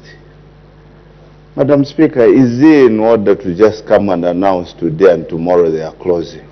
Because we do not have time now to bring in the local people. Thank you, Madam Speaker. Thank you very much, Honorable Member for Lufuvu. I don't believe that the Honorable Minister was obliged to inform the House, because I take it that the adverts were carried in the newspapers, and these are public documents, and it's always important to visit these offices if you have a particular interest. For example, if you have an interest in getting a concession in the forest, you go and visit and see. If you have an interest in mining, you go and see the Minister of Mines. If you have an interest in coming up with this e-voucher system, you go and see the Minister of Agriculture. Let's not wait to be given information there and then, because they are not obligated to provide that information on the floor of the House. So let's be proactive, Honorable Member. Let's be proactive. But it's not it's closing tomorrow. You can see the Minister at tea time, then he can give you some indulgences. Let's make progress. The Honorable Member for Kantanshi. Thank you very much, Madam Speaker, for this opportunity. Honorable Minister, I just wanted to ride on the Honorable MP from Lobesi. He has raised a very important point. The pieces of land that are remaining after the timber has been removed from there. I believe that your ministry can be a bit more ambitious. Madam Speaker, these are huge pieces of land that become bare and can easily be turned into state farms and settlements for institutions like ZNS, because some of the areas where this timber is being concessioned are areas that have some very, very good rainfall patterns and all that. Can your ministry be a bit more ambitious, Honorable Minister, by engaging Ministry of Agriculture, Office of the Vice President, Ministry of Defense, so that you make proper use of this land? Because as it stands now, there are no trees being planted, as you are suggesting, but we can actually grow food and be productive in those areas. I thank you, Madam Speaker. Thank you very much. The Honorable Minister of Green Economy and Environment. Thank you, Madam Speaker, and I want to thank the acting leader of the opposition, Member of Parliament for Kantanshi, for that question. But before I answer that question, I just want to reinforce my answer to Honorable Mabenga, which I provided earlier on the plans for replanting. So normally, at a point when the concessionaires are making applications, they're required to provide a roadmap for forest regeneration as they make their application. And that also forms part of what our officers look at, that once you harvest the timbers, there must be a roadmap in terms of regeneration so that we don't leave the land bare and start creating deserts. So that also goes to the Member of Parliament for Kantanshi, who is saying that this land must probably be used for agricultural practices. In fact, Madam Speaker, what we are encouraging now is smart agriculture practices. We cannot have a situation where trees are cut off and then we forget about the trees. So our desire is to see to it that where we are harvesting the trees, we replant or we allow the trees to regenerate. So as we are cutting the trees, we don't uproot the roots. So you cut the tree in such a way that it will be able to regenerate. So we are encouraging regeneration. So to encourage, I think we'll be missing the point to say that where we are going to harvest the trees, we must abandon, we must not allow the trees to regenerate, we must not plant and leave them bare. I think it will be wrong, because then we'll end up losing all the trees in the country, and that will not be desirable at a point when we are preaching the planting of the trees as a way of fighting climate change. So we must work together to encourage that where we are harvesting timber, we must allow regeneration. Where possible, we must go out and plant more trees. Thank you, Madam Speaker. Thank you. The Honorable Member for Mulobezi. Yeah, thank you, Madam Speaker. Honorable Minister, is it possible that your ministry can provide seedlings for tree replanting? Because these seedlings are difficult to find. Where can people find so that the local community can plant those trees? Is it possible that your ministry can move in and provide the seedlings for the people? The Honorable Minister of Green Economy and Environment. Madam Speaker, thank you, and thank you, Honorable Member of Parliament from Mulobezi. Madam Speaker, I would encourage the Member of Parliament to probably push in a request for the seedlings that he wants and for the hectareage that he wants. But ordinarily what I want to say is that, which I've already said, is that the concessionaires who are coming into your areas to harvest timber are required to provide us as a ministry how they want to replant the area where they're harvesting the timbers. And since this is not being done, I think it's a wake-up call that my officers and my ministry should look at that where they have harvested the timbers, they must not leave the area unattended to for a long time. And it must also be appreciated, Madam Speaker, that harvesting is only for a certain size of diameter. It is not every tree that is cut. So, but also the trees are not cut, like I said, in totality from the roots. So this is to allow for regeneration. But let us work together to ensure that in areas where there are such observations, like in Mulobezi, we send our officers to reinforce the work that is being done by the district forest officers to ensure that those areas are not left bare. I'm alive to the fact that areas like Shangombo, Mulobezi, Sioma, there has been a rampant cutting of trees, and it is my desire, Madam Speaker, to undertake an on-the-spot assessment, and I hope that the members of Parliament, your members of Parliament in those areas will be available to come along with my ministry so that on the ground we make decisions on the way forward to ensure that these areas are not left bare for a long time to come. We need to make decisions to replace those trees. We need to make decisions on how best we can allow those trees to regenerate. So I'm very grateful, Madam Speaker, for the emphasis coming from the Member of Parliament from Mulobezi. Indeed, I admit we seem to have a problem in that area, and government remains committed to address that problem. Thank you, Madam Speaker. Thank you very much. I'm only hoping that the honorable member from Mulobezi has planted his 1,000, at least 1,000 trees through the initiative through Parliament, because for those seedlings you can easily get them. But please get in touch with the honorable minister for more seedlings. We want to see your plantations of at least 1,000 trees.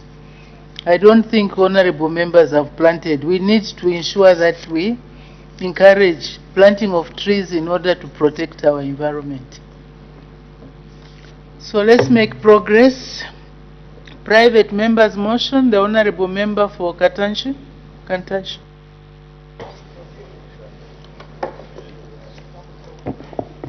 Madam Speaker, I beg to move that the House urges the government to create a National Miners' Day in recognition of the miners' contribution to national development. Is the motion seconded?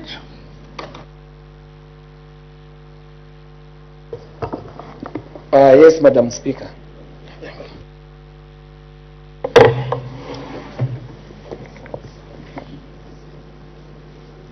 Seconded by the honorable member for Kankoyo. The question is that this House urges the government to create a National Miners' Day in recognition of the contribution of miners to development. Any debate? The honorable member for Kantanshi. Madam Speaker, before I even make this presentation, I wish to state from the onset that this motion does not request for a public holiday in recognition of the miners, but simply to recognize them as colleagues in teaching, colleagues in nursing, that we recognize that they're every other part of the year. Madam Speaker, Zambia's economy is largely on the mining sector, which has consistently contributed 10 to 12% of GDP, over 70% of export earnings, and approximately 30% of government's revenue through taxes and royalties and dividends. The sector directly and indirectly employs over 500,000 people, making it one of the largest employers outside of agriculture. The establishment of a National Miners' Day would be both symbolic, substantive gesture to celebrate, honor, and reflect on their contributions and challenges. Globally, several countries have instituted miners' days to celebrate and reflect on the mining industry's role in their countries as outlined below. Poland, Czech Republic, Germany commemorate St. Barbara's Day on 4th December, recognizing miners as key contributors to national heritage. The United States of America observes National Miners' Day on the 6th of December, established by Congress in 2009, in remembrance of the mining disaster of 1907 that had claimed approximately 362 lives. Chile celebrates Miners' Day on 10th August in honor of St. Lawrence, their miners' patron saint. In Africa, however, there is no unified day for miners. Zambia has an opportunity to lead the continent by institutionalizing a National Miners' Day that acknowledges the importance of the mining profession. The Zambian context, Madam Speaker, Zambia has, as I said earlier, no official day dedicated to recognizing miners. Mining companies such as Mupane Copper Mines and Barrick Lumwana have occasionally held international award ceremonies to honor workers' services, but there has never been a national commemoration. In September of 2024, the Mine Workers Union of Zambia renewed its call for government to establish a National Miners' Day to honor the approximately 89 miners who perished in the Mufulira mine disaster of 1970, the worst mining tragedy in Zambia's history.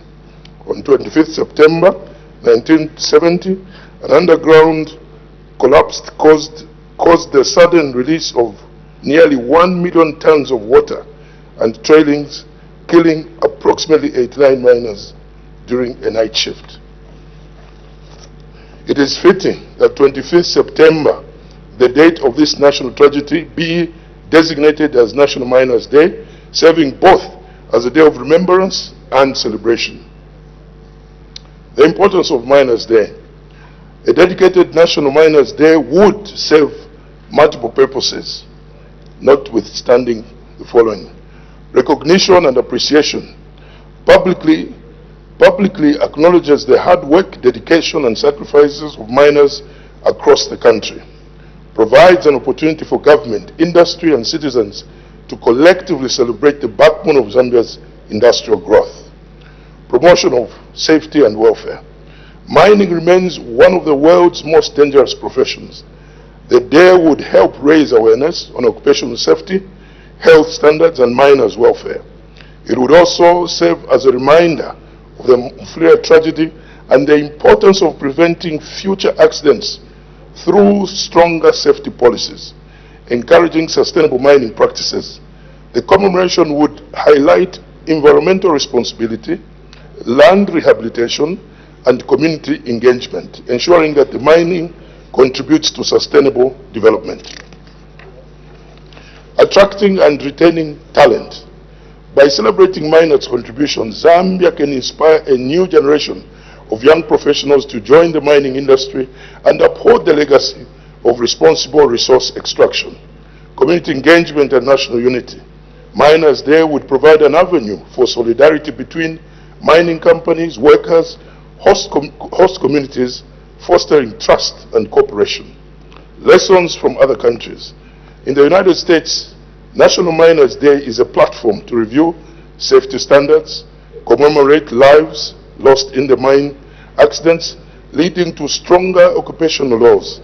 In Poland and Germany, it has helped sustain mining heritage and worker morale while enhancing public respect for miners. Zambia can replicate these best practices to make the day not only symbolic but also development-oriented. Statistical snapshots of Zambia's mining sector. The mining sector, as I earlier mentioned, Madam Speaker, contributes 10 to 12% to GDP, over 70% of total export earnings, over 30% of government revenue. Zambia produced roughly 850,000 metric tons of copper in 2023, solidifying its place as Africa's second largest producer after the DRC. Beyond copper, the sector also supports gold, manganese, nickel, and emerald production, with ZCMIH, Kajia Mine, and Zambia Gold Limited among the key stakeholders. The employment multiplier in mining is significant, with each mining job supporting approximately 6 indirect jobs in transport services and retail. It is proposed that 25th September be designated as National Miners' Day. This date aligns with the Mufulira mine disaster of 1970, a solemn reminder of the risks miners face and a fitting occasion for national reflection and appreciation. Strengthened sense of national pride and unity, improved miner welfare and safety culture, enhanced public awareness on the social, economic importance of mining. A permanent tribute to the approximately 89 Mufulira miners that all others have lost their lives in service to the nation. Platform for policy dialogue. on mining governance, community development, and sustainability. Miners have built Zambia's economy, powered our industries, and supported countless livelihoods. Yet, for decades, their dedication has gone without a day of national recognition. Establishing a Miners' Day is not merely ceremonial. It is a statement of national gratitude, unity, and commitment to improving conditions in one of our most critical sectors. I therefore, Madam Speaker, urge honourable members to support this motion, which I believe is non-controversial, and stand with our miners, the unsung heroes of Zambia's economic foundation. With this said, Madam Speaker, I beg to move.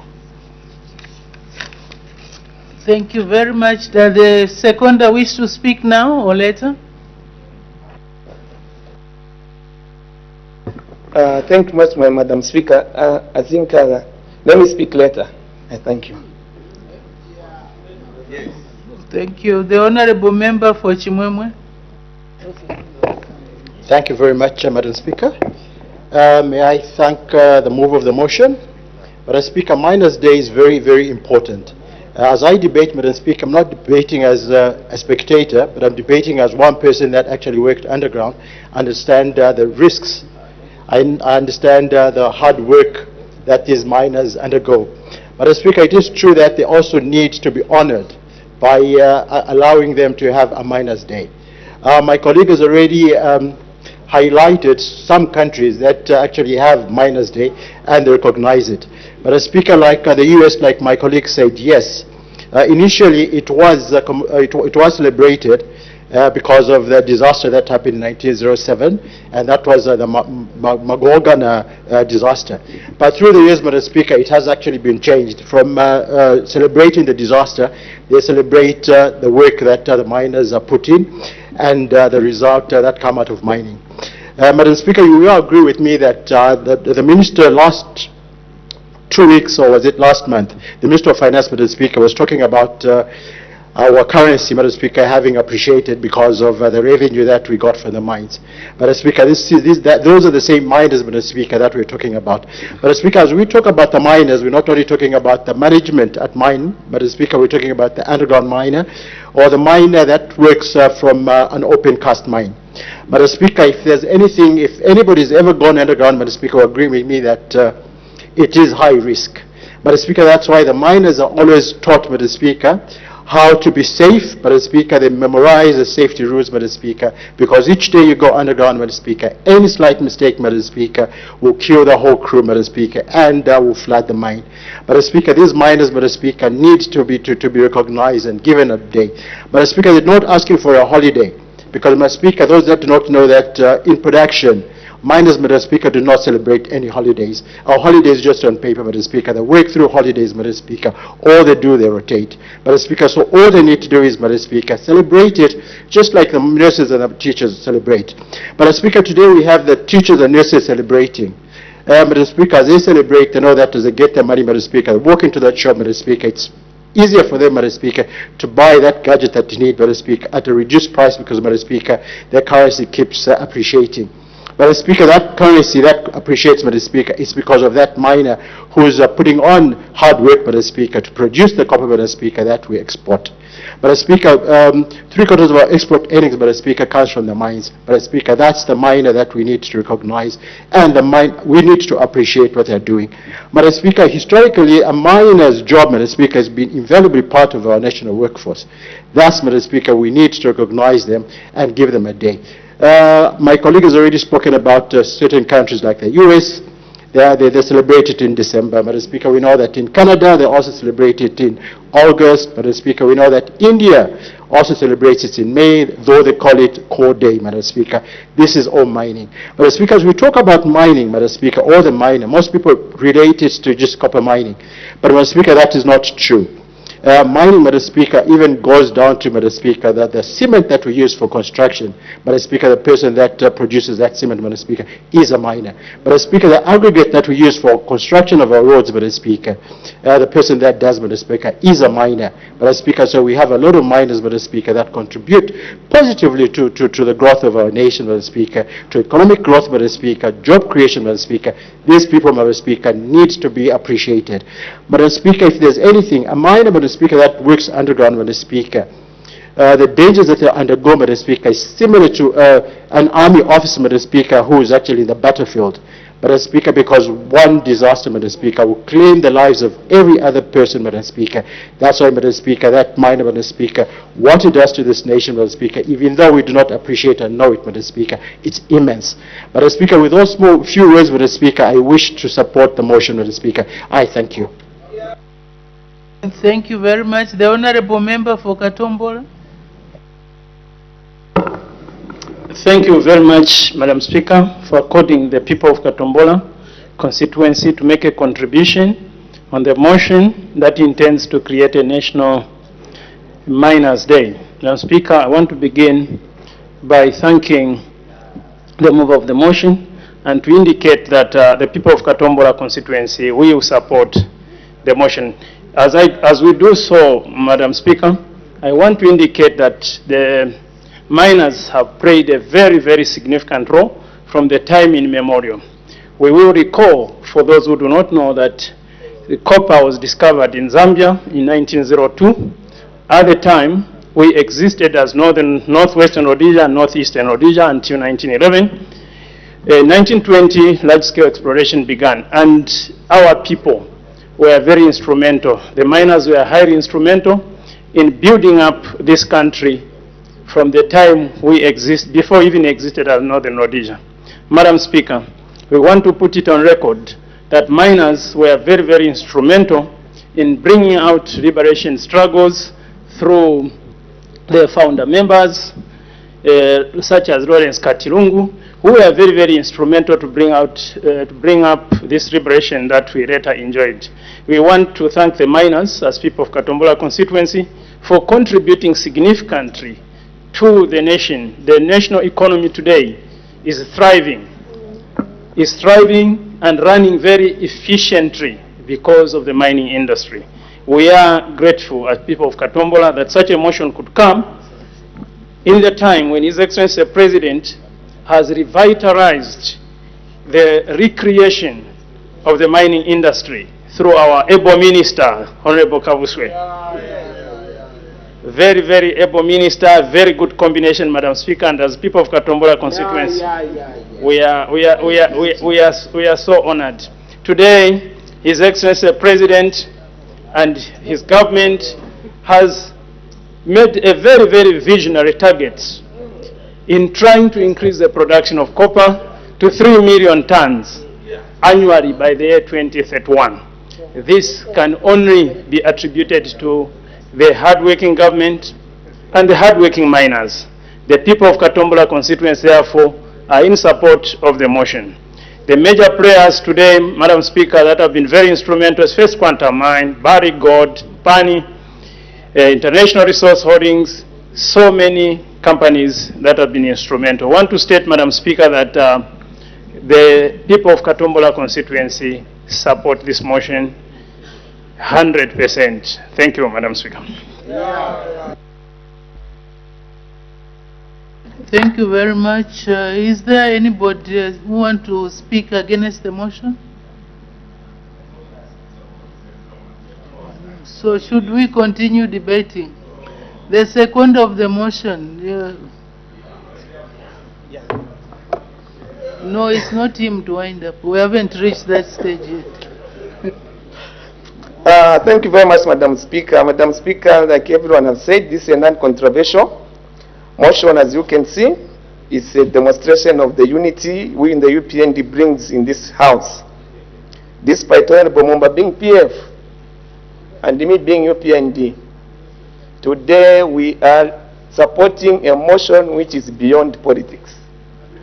It is showing the unity the UPND is bringing to this House. When we have an issue of national interest, we look beyond political affiliation. The miners there, outside there, who have worked so tirelessly, 100 years of mining, contributing to the growth of our national economy. Today we are talking about the kwacha gaining. It's because of the miners. Copper production is going up, the copper prices are also up, and the kwacha is appreciating. So we want to set this day to always remind us to say, miners are part of who we are, their efforts have changed our lives, and Zambia is what it is today because of what they are doing. And obviously this is part of the reforms President Hakainde Hichilema has brought to this economy. Without those reforms being done, we wouldn't have produced more copper. We are having more copper because we have a president who is very focused, a minister of mines who is very strong, who has faced serious, who has moved through thin and thick to revamp the mines which were dying. But today it's a story showing that copper production is increasing. It's just a matter of time to my friends in the mining sector who may not be getting the salaries or condition of service they desire. With increased production, increased copper prices, the benefit will soon be in their houses. It takes time. We sympathize with them, but with the right reforms and the right marketing conditions, very soon they'll be smiling. I want to urge all the Zambians, especially the miners in Kankoyo and Mufrira. It hasn't been an easy journey, but you have leaders who are working tirelessly to ensure that the right things are done. Very soon we'll be smiling. I thank you, Madam Speaker. Thank you very much. Before we, I think the honorable ministers also need to respond. Of course, it's we are pushing an open door. There was an indication from the honorable Minister of Rural Development. Would you like to say something? Local government and rural development. Thank you so much, Madam Speaker. Madam Speaker, in support of the motion, I just wanted, under 2 or 3 minutes, just to thank the people, the Lamba-speaking people, that when the first Republican president said one Zambia, one nation, and preached about unity, the Lamba people showed, because that is the only province that was giving the entire nation an economic face. They stood firm, they stood very patriotic, and they made sure that the resources that were coming from the Lamba land, which is Copper Belt province, developed the other provinces. So we have a lot to learn, Madam Speaker. These provinces that are now having minds to say we have a lot to learn from the Lamba-speaking people who shared their resources without giving conditions. So my clarion call to other provinces, Madam Speaker, is to say, let us learn, let us take a leaf from the Lamba-speaking people as we recognize and appreciate the efforts that the miners are putting in. Because without the Lambas allowing their resources, we wouldn't have been celebrating the miners today. So credit goes to the Lamba-speaking people. Thank you so much, Madam Speaker. Thank you. The Honorable Minister of Commerce and Industrial Development.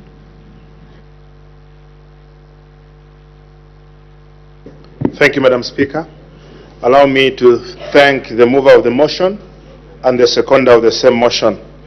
Let me just quickly thank the miners that have sacrificed to keep Zambia's flag high, and even the infrastructure and other developments that we have witnessed, it because of the hard-working miners. Indeed, it is a deserving day and befitting for them to be recognized and appreciated. Madam Speaker, let us see the revamping of the mines that have taken place. In the recent years, we witnessed when all mines seemed to go down. We had few miners, Madam Speaker, who stayed behind to keep the asset running. And this asset, Madam Speaker, has continued to give proceeds to this government. His Excellency the President has come to give birth to the revival of these mining industries, which today, by no accident, Madam Speaker, we are seeing fundamentals of our economy getting better. The inflation is getting lower, the kwacha is stable, the exchange rate is getting better. It is because of the major influencer in our economic gains, which is copper, Madam Speaker, and other minerals. So, Madam Speaker, in conclusion, allow me to thank the miners, and I accept and support the motion that we provide a date when we recognize them. Madam Speaker, I submit. Thank you. Thank you very much. The Honorable Minister of Mines and Minerals Development to respond.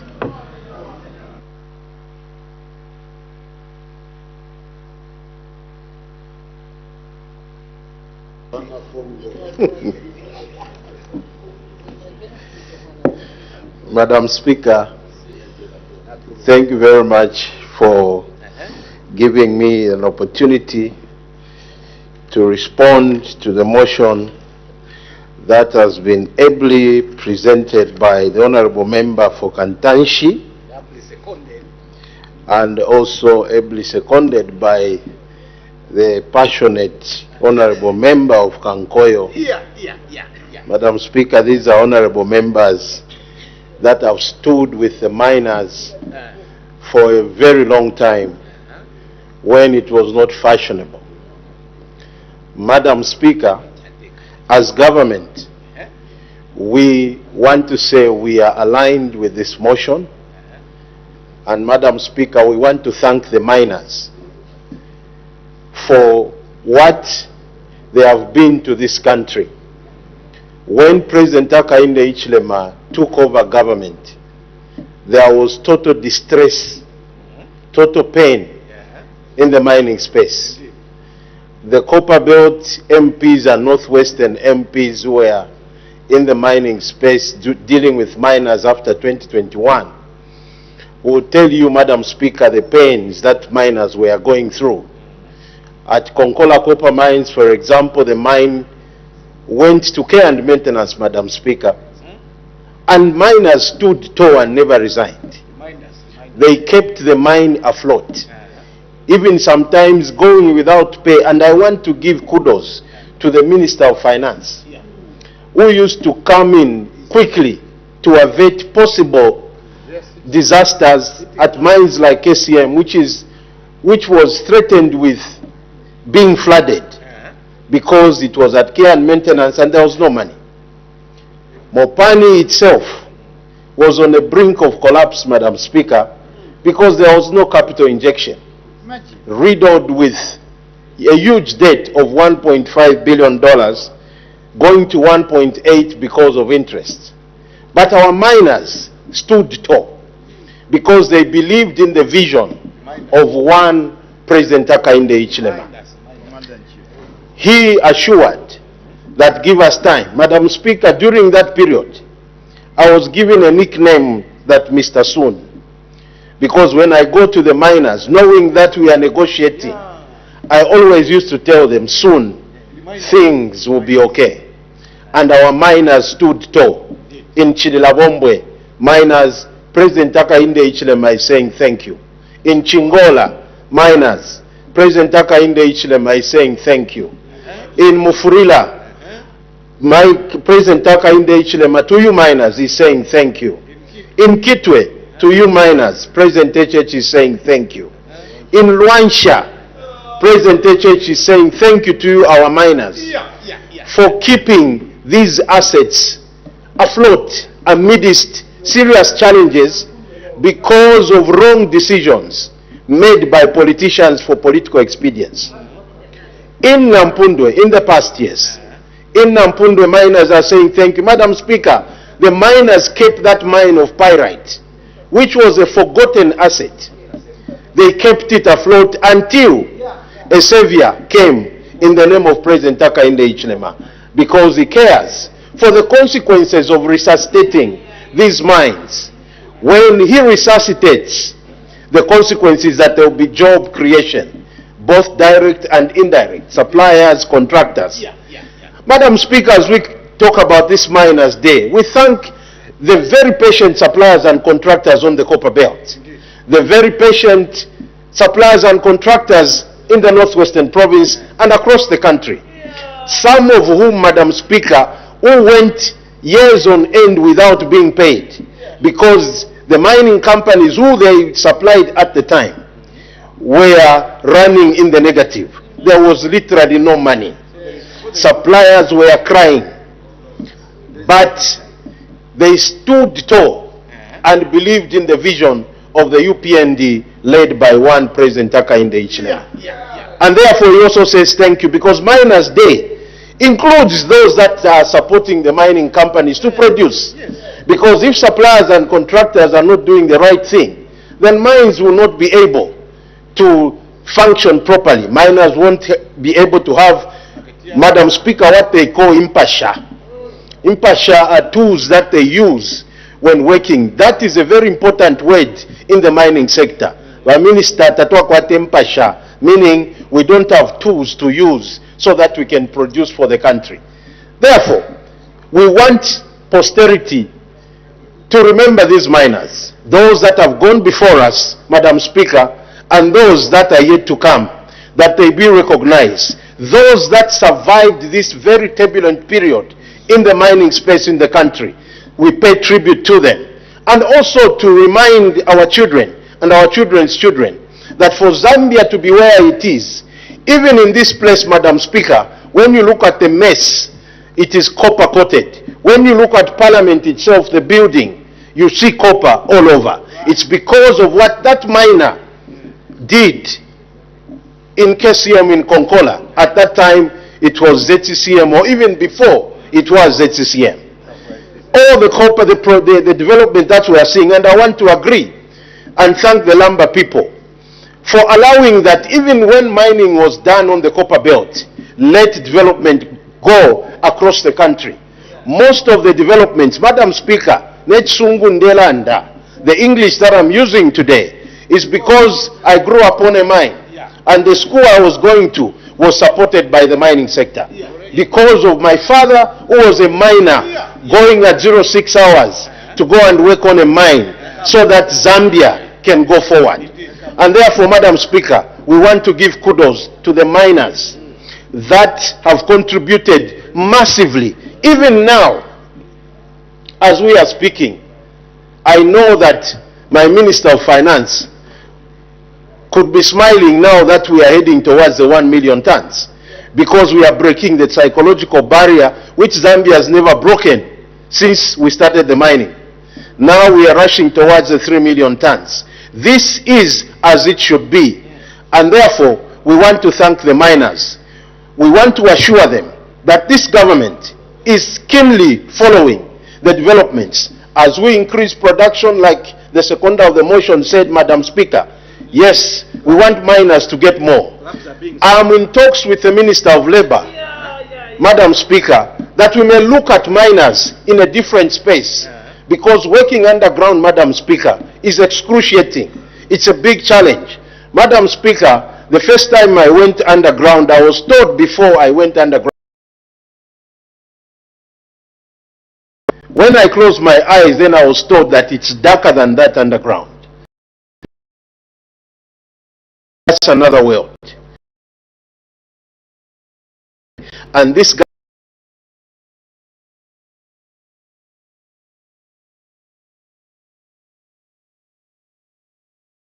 we want to be, but I think this is something that we need to look at, appreciate these miners.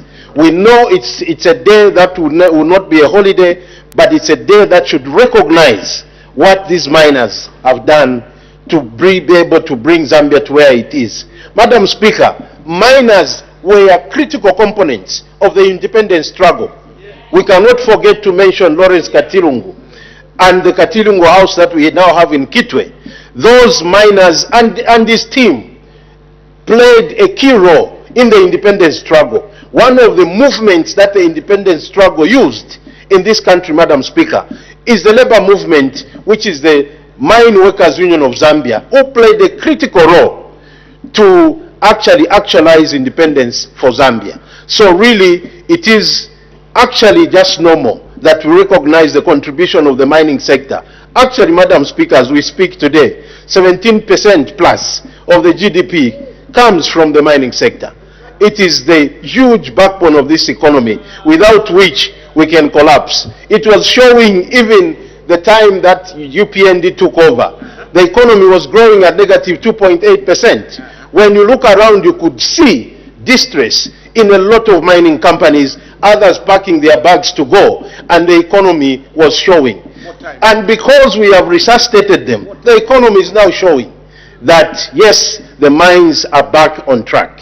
So, Madam Speaker, with these many remarks, I wish to support the motion put across by my two brothers, the Honorable Member for Kantanshi and the Honorable Member for Kankoyo. I thank you, Madam Speaker. Thank you very much. The Honorable Member for Kantanshi, winding up debate. Madam Speaker, as you are aware, I don't bring controversial motions. I believe in the development of our country. So I would like to start by thanking my colleague from Kankoyo, Honorable Maveta. Thank you very much. I also want to thank all the members of Parliament that debated. A special thanks to the Cabinet Ministers. And, just to say thank you to you, Madam Speaker, for allowing this motion to be brought on the floor of the House. My people in Kantanshi constituency, the miners, this is the day that you have. And as the Minister has said, Madam Speaker, when I was discussing this, most of them were talking about their conditions of service. You have heard the Minister is already in talks with the Minister of Labour, which is very encouraging. And we know that as these days will be celebrated, different themes will start coming up, and some of these challenges the miners are having will slowly start to be resolved. So I want to thank everybody once more. My father was a miner, and I'm sure wherever he is, somewhere in heaven, he must be smiling. Thank you.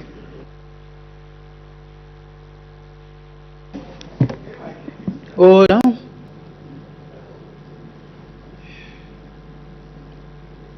Honorable Member for, is it Kafinsa? No, Kafinsa. So I put up the question. The question is that this House urges the government to create a National Miners' Day in recognition of the contribution of miners to development. As many as are of that opinion say aye. Of the contrary, say no. I think the ayes have it. The ayes have it. The question is resolved in the affirmative. That sound was not very... It was deceiving. We thought it was something else. That is only a lighter note. So we go to the next motion, the Honorable Member for Nkana. Madam Speaker, I rise to present a motion. In which motion?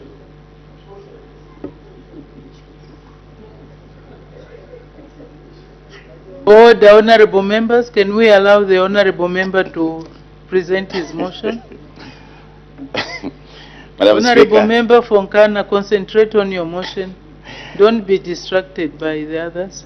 I rise to present a motion in which motion I'm urging government to restrict the mining of gold, soldierite and emerald to the state. Is the motion seconded? Madam Speaker, the people of Kamfinsa are ably seconding this motion. Order, Honorable Minister of Information. The question is, seconded by the Honorable Member for Kamfinsa. The question is that this House urges the government to restrict the mining of gold, emeralds and sugilite to the state. Any debate? The Honorable Member for Nkana. Madam Speaker, I sincerely want to thank you for giving me this opportunity that I can move this motion. In which motion, Madam Speaker, I'm simply urging my colleagues in government to restrict the mining of gold, soldierite and emerald to the state. In other words, Madam Speaker, I'm simply calling for restricting strategic minerals to state control, which minerals, Madam Speaker, I have identified as gold, sugilite, as well as emerald. Madam Speaker, I would like to indulge this august House that we have a very honest conversation. Now, God in His infinite wisdom blessed this country with abundant mineral wealth. There's a list of all those minerals that God in His wisdom blessed this country with. And I have picked these strategic minerals, strategic because of their value and what they would do to this country insofar as managing the economy and the welfare of the people is concerned. It must be stated, Madam Speaker, that over the years, we have gotten a very raw deal from our mineral resources. Today, this conversation is coming at a time when we are struggling, Madam Speaker, struggling to meet basic needs. The challenges of electricity, if we had enough resources, we could have invested heavily in the production of electricity, Madam Speaker. Now, it would interest you, Madam Speaker, that the rationale behind this motion is that through state oversight, Zambia can secure its national wealth. Through state oversight, Zambia can eradicate illicit extraction of our minerals. Through state oversight, Zambia can safeguard the lives that are being lost every day through these illegal mining. Through state oversight, we can build a prosperous nation.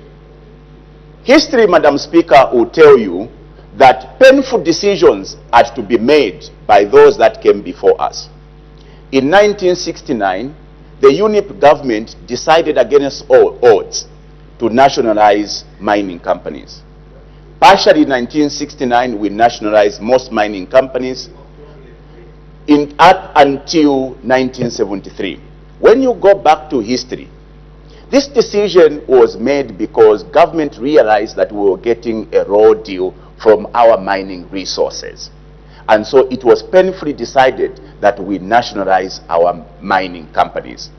History will tell you that from 1969 up into the 18s or 1980s, our economy was performing much better than most economies in Africa. Around 1970, Madam Speaker, our economy was stronger than Kenya, it was stronger than Ghana, it was stronger than most economies in Africa. Our per capita around 1970 into 1980s was even stronger than South Korea. These are facts, Madam Speaker. That is why, Madam Speaker, you need to censure this gentleman.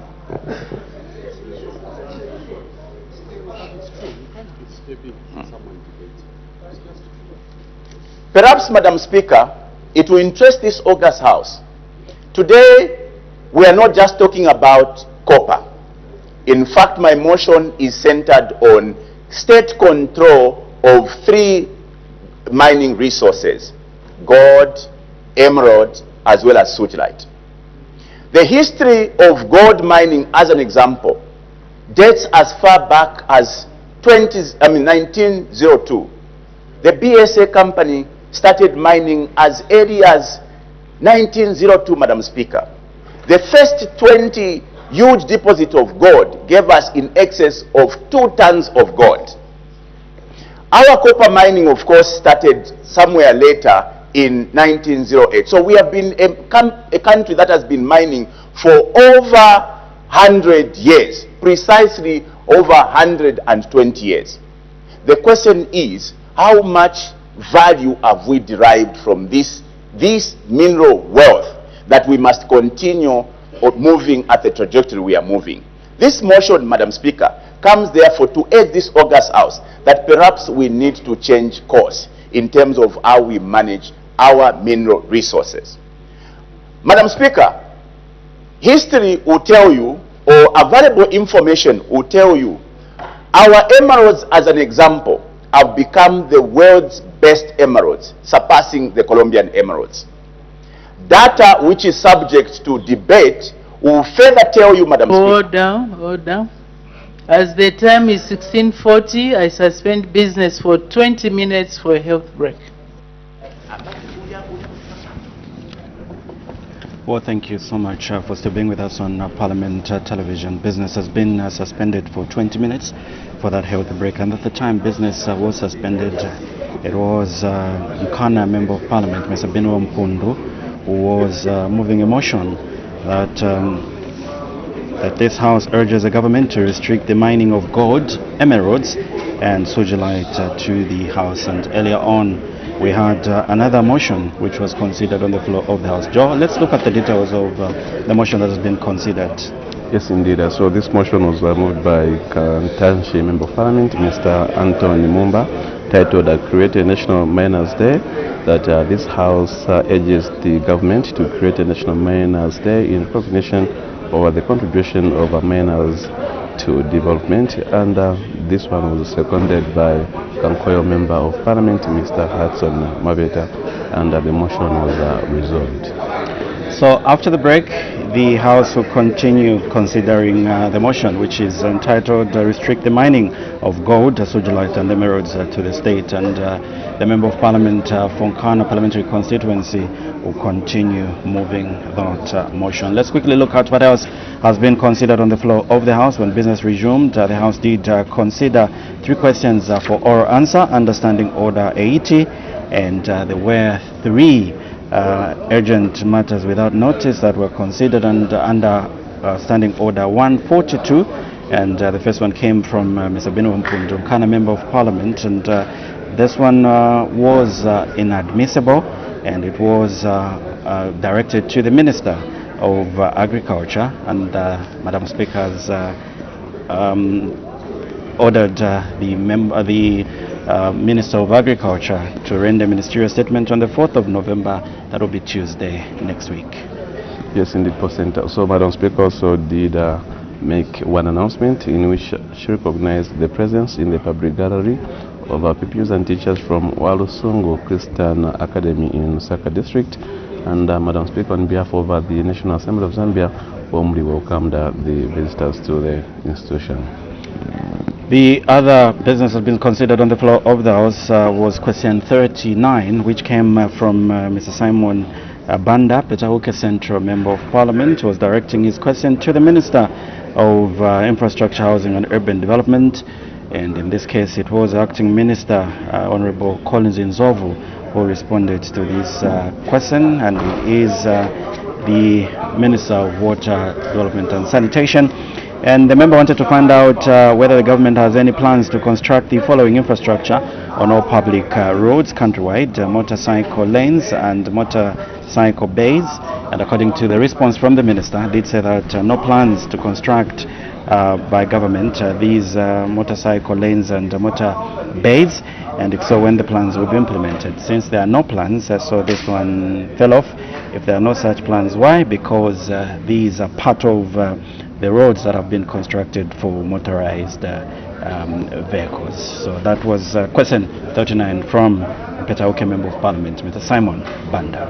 Yes, we also had question 40 from Mr. Joel Chivuye, one Member of Parliament, and in this question he wanted to find out from the Minister of Education how many cases of sextortion in institutions of higher learning were recorded countrywide from 2021 to 2024 year by year. So in response, the Acting Minister of Education did say that in 2021 2 cases were recorded, 2023 3 cases were recorded, 2024 1 case, and as of 2025 no case was recorded. And then on the question how many offenders were dismissed from employment, the Acting Minister of Education did say that 6 members of staff were dismissed, and the Minister also did highlight some of the measures being taken to curb the vice. Well, for now, we'll take a short break, and on the other side, I'll be able to let you in on what else is expected to be considered on the floor of the House. But remember that at the time business was suspended for 20 minutes, the House is considering a motion which is being moved by Nkana Member of Parliament, Mr. Benro Mpundu, to restrict the mining of gold, sugilite, and emeralds to the state. Keep watching Parliament Television.